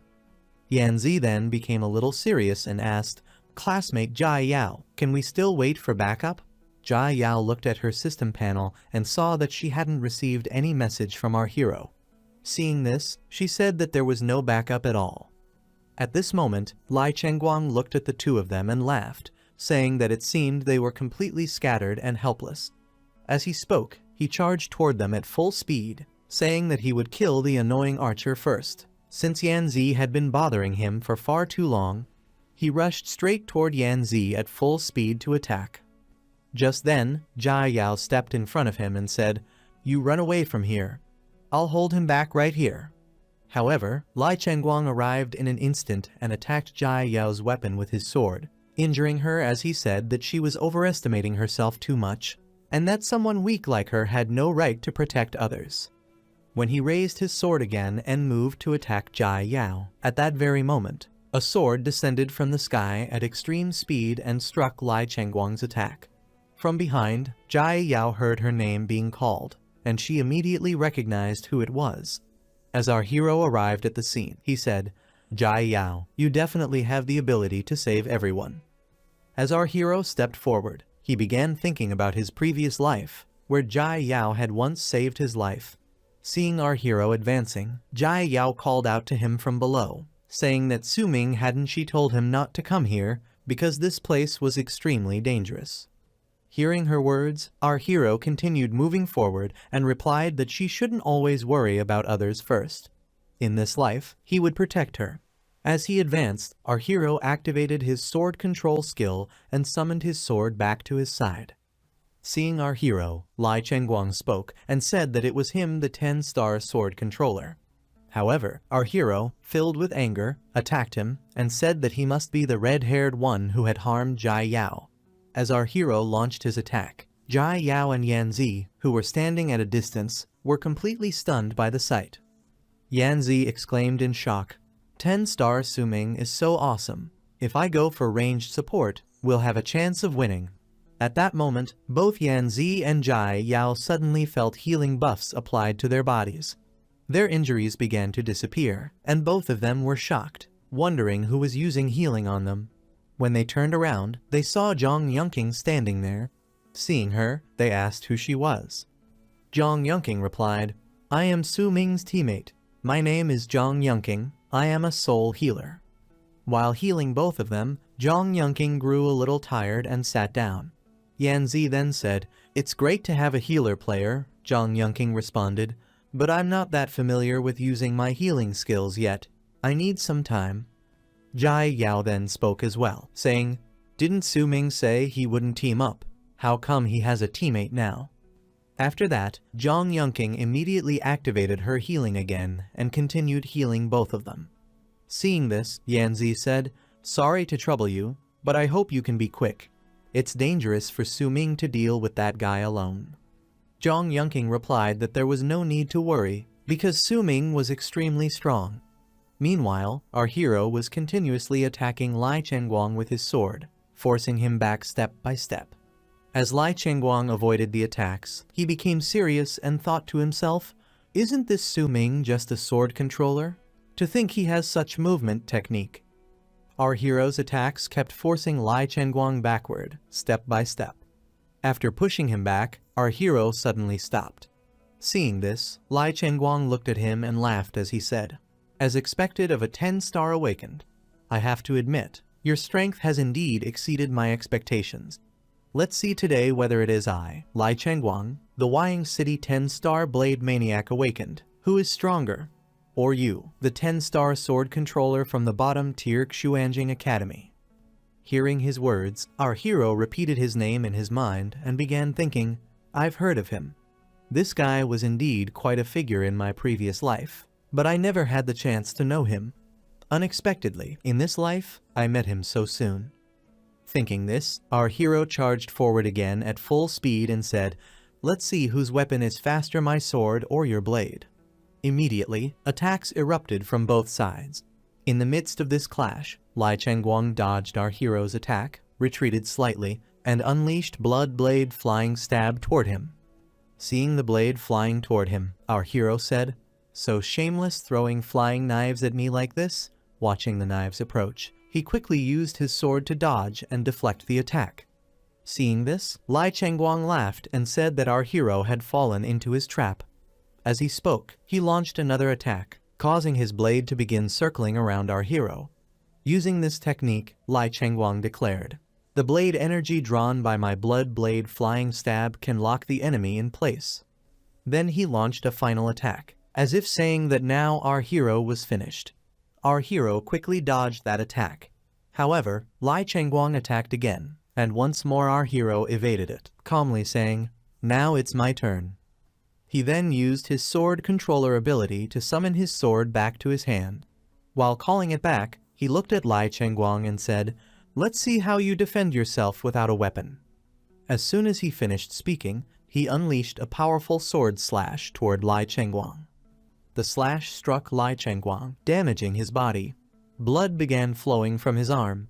Enduring the pain, Lai Chengguang angrily raised his blade and charged toward our hero, shouting that at this moment, our hero also had no weapon.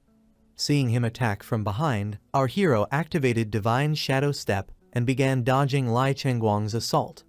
Seeing our hero evade again and again, Lai Chengguang quickly used Chaotic Shadow 5 blades as well. Even so, our hero continued to dodge every single attack through his Divine Shadow Step. Witnessing this, Lai Chengguang became extremely furious, realizing that our hero's movement speed had suddenly increased drastically. Just as he was thinking this, our hero approached him closely and said, forgive me, because my sword has returned to my side. Meanwhile, Yanzi and Jai Yao's healing had already been completed. The moment Yanzi recovered, he rushed toward our hero at full speed, shouting that he was coming and telling Su Ming to hold on. However, when he arrived and saw the scene before him, he was stunned. By the time he got there, the battle was already over. Lai Chengguang was lying on the ground, and our hero was moving forward after defeating him.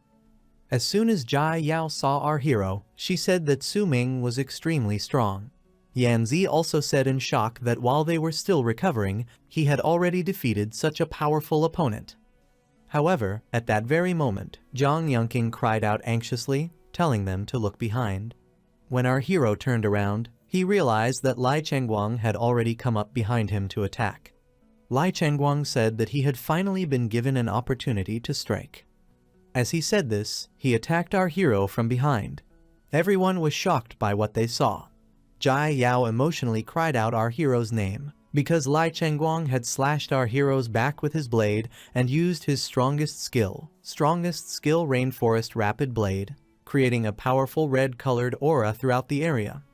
After launching this attack, Lai Chengguang looked at our hero and laughed, saying, "Su Ming, welcome to my formation."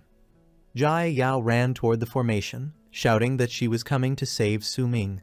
However, Yan Zi grabbed her hand and stopped her, telling her to calm down and saying, "Rushing into his blade formation now will only be throwing your life away in vain."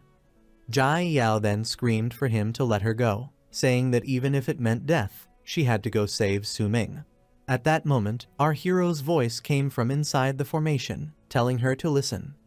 The instant Jai Yao heard his voice, she called out his name, starting to say, "But you," before our hero interrupted her and firmly said, "Don't come closer." After trapping our hero inside his formation, Lai Chengguang launches a continuous barrage of attacks on him, striking without pause. Because of these non-stop assaults, our hero's body becomes heavily injured, his condition turning extremely serious. Even so, our hero is still alive. While continuing to attack him, Lai Chengguang, filled with rage, shouts angrily, "How is this possible? I've struck you with so many blades, so why are you still not dead?" The moment Lai Chengguang says this, a voice suddenly comes from behind him, saying, "Are you sure you actually hit me?" Hearing this voice from behind, Lai Chengguang is shocked and says in disbelief, "That voice? It's not coming from here." At the same time, the hero who had been fighting in front of Lai Chengguang begins to slowly disappear. Seeing this, Lai Chengguang becomes extremely enraged and shouts furiously, "That was only a substitute." By now, the substitute that had been fighting Lai Chengguang has completely vanished. At that moment, our hero is standing right behind him, holding a sword in his hand, and says calmly, "So you finally noticed. I'm sure no matter how much you think about it, you would never expect a mere sword controller like me to possess this level of skill." At this moment, our hero activates all 5 pieces of the Shadow Sword set, which is a low-grade platinum set. At the same time, a system notification appears, displaying Surge of Darkness. After equipping, all sword technique skills deal additional dark attribute damage. This damage can bypass physical defense.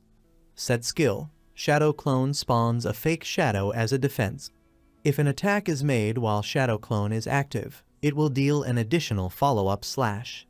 The power of this slash is equal to 50% of your normal attack damage. Seeing the set equipped on our hero, Lai Chengguang becomes slightly nervous and says, "There are absolutely no collectible sets in the Novice Dungeon. There is only one way to do that. That is, you have already completed." Hearing this, our hero replies calmly, "My equipment set skill. I have long since completed the Junior Profession Change quest." As he says this, our hero points his sword directly at Lai Chengguang and prepares to attack him. Seeing the attack coming straight at him, Lai Chengguang, both nervous and furious, says angrily, "You are faster than even me." The moment he finishes speaking, our hero's sword strikes Lai Chengguang's body and continues forward while dealing damage, causing blood to spill from Lai Chengguang's body.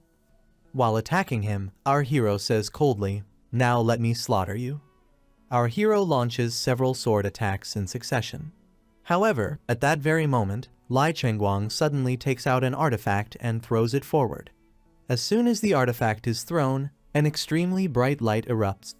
Our hero covers his eyes to protect himself from the intense light. Standing at a distance, Yanzi and Jai Yao see the artifact and are both shocked. Yanzi says in surprise, "That's a life-saving artifact." Hearing this, Jai Yao repeats in disbelief, "A life-saving artifact?" Yanzi then says, "That's right. A tool that allows a player to make an emergency exit from the dungeon when thrown at a critical moment. One of those costs several 100,000 advent coins. It's definitely not an item that can be farmed in a dungeon." During this time, Lai Chengguang has already teleported away using the artifact.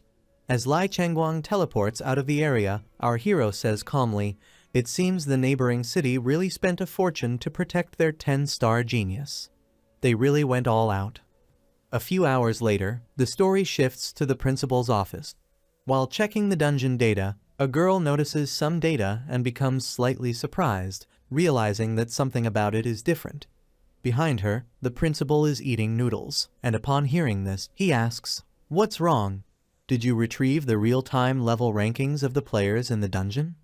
The girl replies, "No, the data feedback shows that multiple players died in the dungeon's 9 o'clock direction between 12 o'clock and 12:30.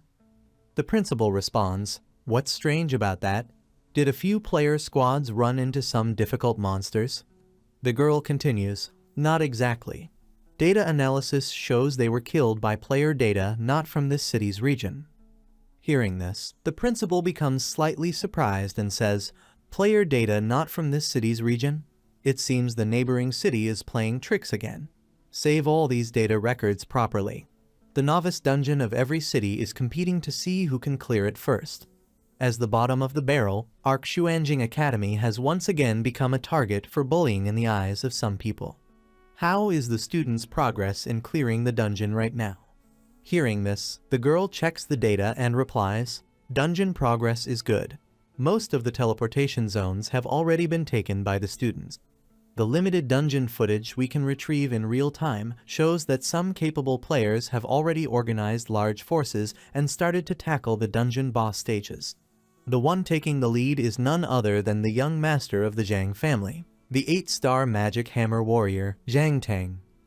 As soon as the principal hears this, he looks toward the display and says, "As expected, he is full of potential. I remember that a few hours ago, Zhang Tang was a level 6 contestant on the leaderboard. The regular final boss of the novice dungeon is level 12. Since he is leading a large force, I reckon he should be close to level 10 by now. I hope he can kill the boss as soon as possible and bring glory to our academy." At this moment, the boy sitting nearby looks at the data and says, "The real-time ranking data analysis is out." The principal quickly walks over to him. The boy then says, "Just as you guessed, principal. Zhang Tang's level is already level 9, almost rising to 10. He is tied for first place on the real-time data board." The principal says, "Tied for first? The other one must be student Yanzi." The boy replies, "Yes, but the second and third places following closely behind on the leaderboard are both female students. They are the undead summoner Jai Yao, level 7, and the soul healer Zhang Yunqing, level 8. At this, the girl sitting nearby says, "Even the female students are so promising now." The principal then asks, "Have you seen student Su Ming?" The girl checks the data and replies, "I didn't see student Su Ming in the data for the top of the leaderboard." The principal says to her, "Check again for me. What level is student Su Ming at right now?" At that moment, another boy checks our hero's data and becomes slightly shocked. Seeing this, the principal asks him, "Did you find him? What level is he?" The boy replies, "He is currently level 2. Hearing this, the principal immediately falls silent. After that, the boy adds, "The data shows that after he took first blood, his level never increased again." After that, the story shifts back to the dungeon, where our hero has just defeated an elite spike-toothed beast. The moment the beast is killed, our hero's level rises to level 14. As soon as he reaches level 14, a system congratulations notification appears, and along with leveling up, he also unlocks the hidden set appearance at level 14. At this moment, other people are also with our hero. Jai Yao and Yanzi are by his side.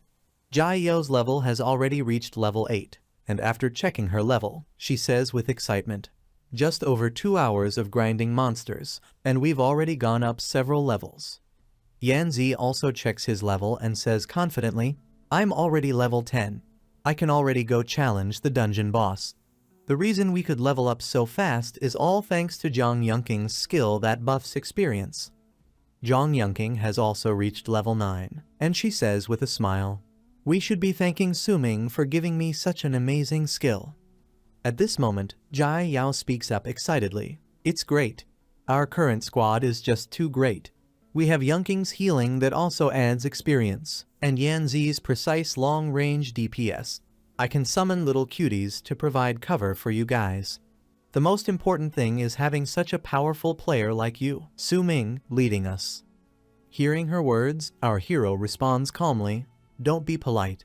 It's all your own strength. I'm just riding on your coattails." Jai Yao immediately replies, Su-Ming, are you being sarcastic with us? If you hadn't come to save us, Yanzi and I would definitely have died under Lai Chengguang's blade. Then, thinking back to the battle, she adds with admiration, Su-Ming was just too amazing and handsome when he fought Lai Chengguang back then. I believe that if our combination goes to challenge the dungeon boss now, we can definitely clear it easily. Listening to Jai Yao, our hero says seriously, Jai Yao, you're right. But unfortunately, my target isn't that ordinary boss. As he speaks, he takes out a key and continues, what I want to challenge is that even more powerful hidden boss. The key in our hero's hand is dropped by the elite spike-toothed beast he just defeated. It is the water ripple key. Holding the key, he says, to find the novice dungeon's hidden boss, we must first solve the 3 riddles guided by the dungeon data and collect the corresponding 3 items. At this moment, the system displays the first riddle notification. When the silver moon hangs by the shore, the green waves part, and the red armor sleeps in the core of the cold abyss. At the same time, an image of a silver moon appears in the sky. Seeing this image, our hero says, trigger location, silver moon in the sky. There is no dungeon weather in the novice dungeon. Therefore, to find the silver moon, there is only one place in the dungeon where plants can grow into the shape of a moon. Then behind this lake surface here is exactly the location of the hidden boss. As he finishes speaking, he arrives in front of a lake. Immediately after that, the system releases the second riddle notification. Lake water turns to mist, using iris petals as a guide. Beneath the sunken sand, the armor still keeps the old covenant. After seeing this riddle, our hero explains, from the moment I entered the dungeon, I immediately gathered the trigger item iris flower from the ape monster area, combined with the water ripple key farmed through the hint of riddle 3. At that same moment, the system releases the third riddle notification. Hold the star-patterned key to reflect on the lake bottom. 9 ripples circle the bedrock. The knight pillows his head on his sword, waiting for light to break the turbid waves. Just as written in the third riddle, our hero does exactly that. The key begins to react, and the people standing behind him watch in shock and ask how he managed to solve the riddles so quickly.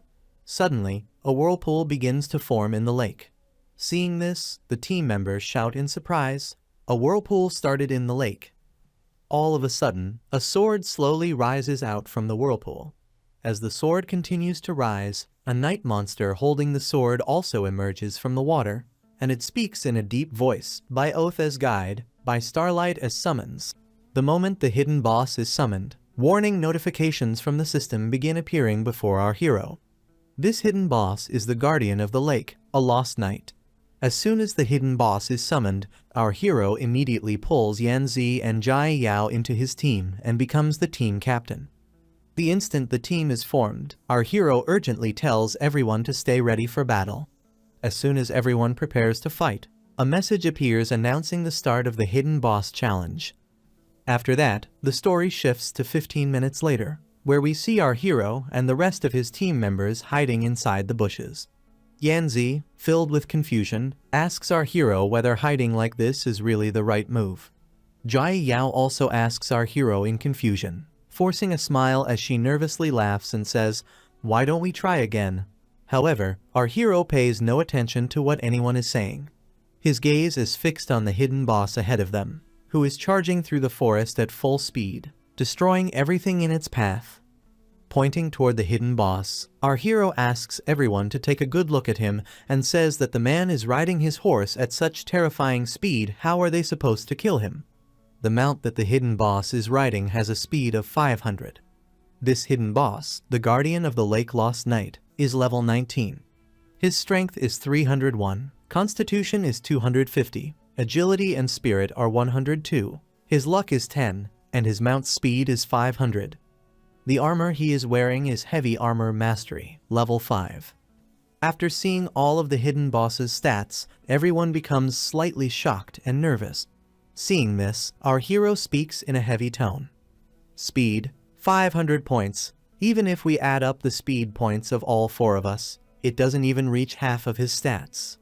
At that moment, screams begin echoing from within the forest. People are running away after seeing the hidden boss, shouting in fear. Someone yells, asking what kind of monster this is, while someone else screams in panic, wondering how a level 19 hidden boss could suddenly appear in this area without any warning. The hidden boss mercilessly slaughters everyone who crosses his path, and the forest fills with nothing but screams and agonized cries. From a distance, our hero's team watches this horrifying scene unfold. Yanzi, terrified and shocked, asks how the third wave of nearby players has already been wiped out by this hidden boss. Standing beside him, Zhang Yunqing speaks fearfully and says that they were the ones who summoned this hidden boss, and now they must hurry. At that very moment, Jai Yao comes running from behind, calling out our hero's name as she shouts, "Su Ming, as per your instructions. We used up all the mana potions of everyone in the squad. We've set up that delayed trap." As soon as our hero hears Jai Yao's report, he first thanks her sincerely for her hard work, then shouts loudly, "Yanzi, Yunqing, follow the planned actions." Everyone responds in agreement and quickly disperses to their assigned positions. As our hero moves forward, he thinks to himself, "In my previous life, I never challenged the hidden boss of the novice dungeon." Most awakened wouldn't risk choosing to summon a hidden boss in the novice dungeon shortly after awakening. Furthermore, the novice dungeon can only be challenged once in a lifetime. Because of that, not many people know the true face of the hidden boss in the novice dungeon. Only vague clues could be found in some records, and I memorized them. But I didn't expect the hidden boss to actually be equipped with a mount possessing speed, 500, to kill him. We must knock him off his horse. Everyone has already reached their positions. Yanzi uses his multiple hunting shots skill and releases a volley of arrows toward the hidden boss. Countless arrows fly toward him, but the hidden boss draws his sword and begins dodging them. The few arrows he fails to dodge strike his armor, but because his armor is heavy armor level 5, they deal no damage at all. Watching this, Yanzi thinks, "This boss has heavy armor mastery level 5. My archery skills can't deal much damage to him at all." At that moment, a system message appears before everyone, stating that the Guardian of the Blood Lake has relocked onto the aggro target. As soon as everyone reads the message, they slightly adjust their positions. From the peak of a mountain, Yanzi shouts toward Zhang Yunqing, "Yunqing, I've pulled back the boss's aggro."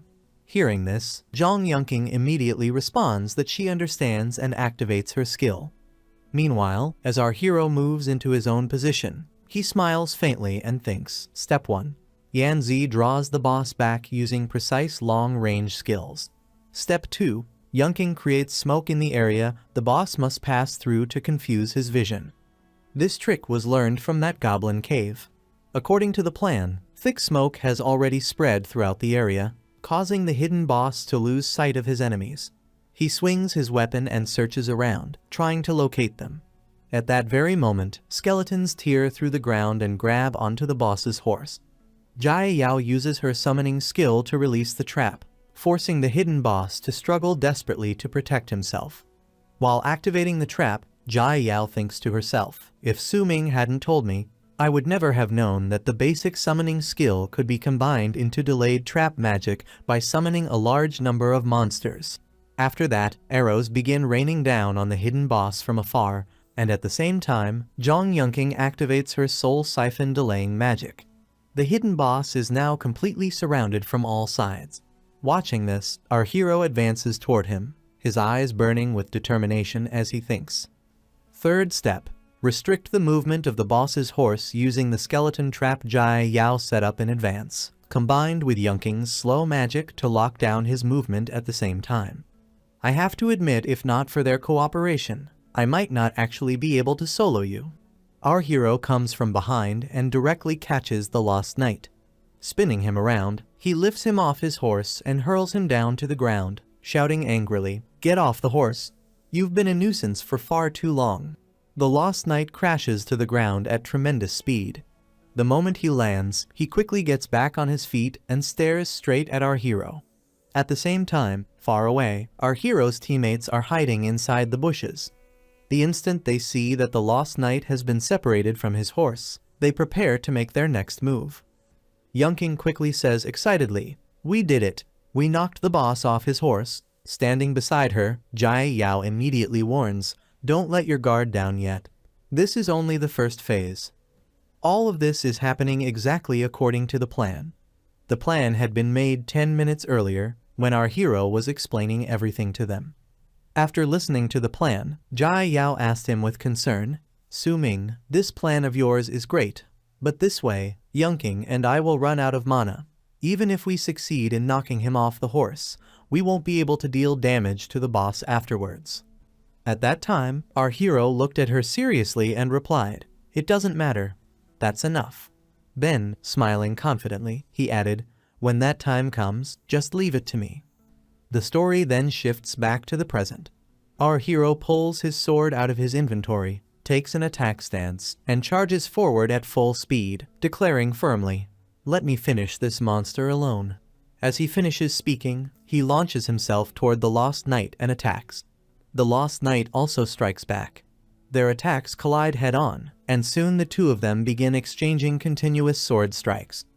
The impact of their battle spreads across the entire area, and even our hero's teammates standing far away can clearly feel the force of the fight. Watching the battle, Yanzi steps forward and says anxiously, "It's too intense. Su Ming is actually able to go toe-to-toe with this hidden boss all by himself. I can't just be a spectator. I can still use skills. I must go help." However, Jai Yao immediately stops him. Smiling, she says, "Wait, classmate Yanzi. Su Ming said to leave it to him. We have to trust him. We have our own mission." Meanwhile, our hero uses his Divine Shadow Step skill against the Lost Knight, attacking him repeatedly from different directions. He continuously deals damage to the Lost Knight. However, the Lost Knight also charges forward at high speed, attempting to counterattack. Our hero focuses his gaze, blocks the attack, and says coldly, "Too slow. I didn't expect that after leaving your horse, you guy." At that moment, he checks the Lost Knight's stats. Everything looks the same as before, except for one thing: the speed. While mounted, the speed was 500, but now it has dropped to 55. Seeing this, he continues, "Your actual speed would be this low." As soon as he finishes speaking, he slashes his sword across the Lost Knight's chest and says sternly, "A hidden boss is nothing special after all." Immediately afterward, he unleashes another powerful attack, declaring fiercely, "Now die." However, because the Lost Knight is wearing heavy armor, he manages to survive. Even so, the HP of his heavy armor has already dropped significantly. While our hero continues attacking, a system notification appears before him. His weapon durability is down to 7% remaining. Seeing this, our hero becomes serious and thinks to himself, "My sword's durability isn't enough. The damage is greatly discounted. This guy's heavy armor attribute is actually a hassle." At that moment, the Lost Knight faints and suddenly moves forward, heading toward the area where he had fallen from his horse. He starts searching for his mount, but there is nothing there. Our hero follows closely, approaches him, and says with a mocking laugh, "Are you trying to find your horse? You're actually pretty smart. You know that the speed while mounted is your winning advantage, but it's a pity. Your horse has already been led away by them." At the same time, the Lost Knight's horse has already been captured by our hero's teammates and taken far away from the battlefield. Jai Yao, while restraining the horse, shouts, "Stop struggling. We won't let you run." Yanzi also calls out, "Yunking, keep using your magic to slow down his struggling speed." Hearing this, Jai Yao smiles and says confidently, "Our mission to restrain this horse is very important. This is what Su Ming entrusted." She then recalls the moment when our hero explained the plan to them. At that time, he told everyone, "Remember, if the plan to knock the boss off the horse succeeds, leave the boss to me. You guys have a crucial mission." Back then, Jai Yao asked curiously, "A crucial mission?" Smiling, our hero replied, "Restrain the boss's horse, don't let him mount up again,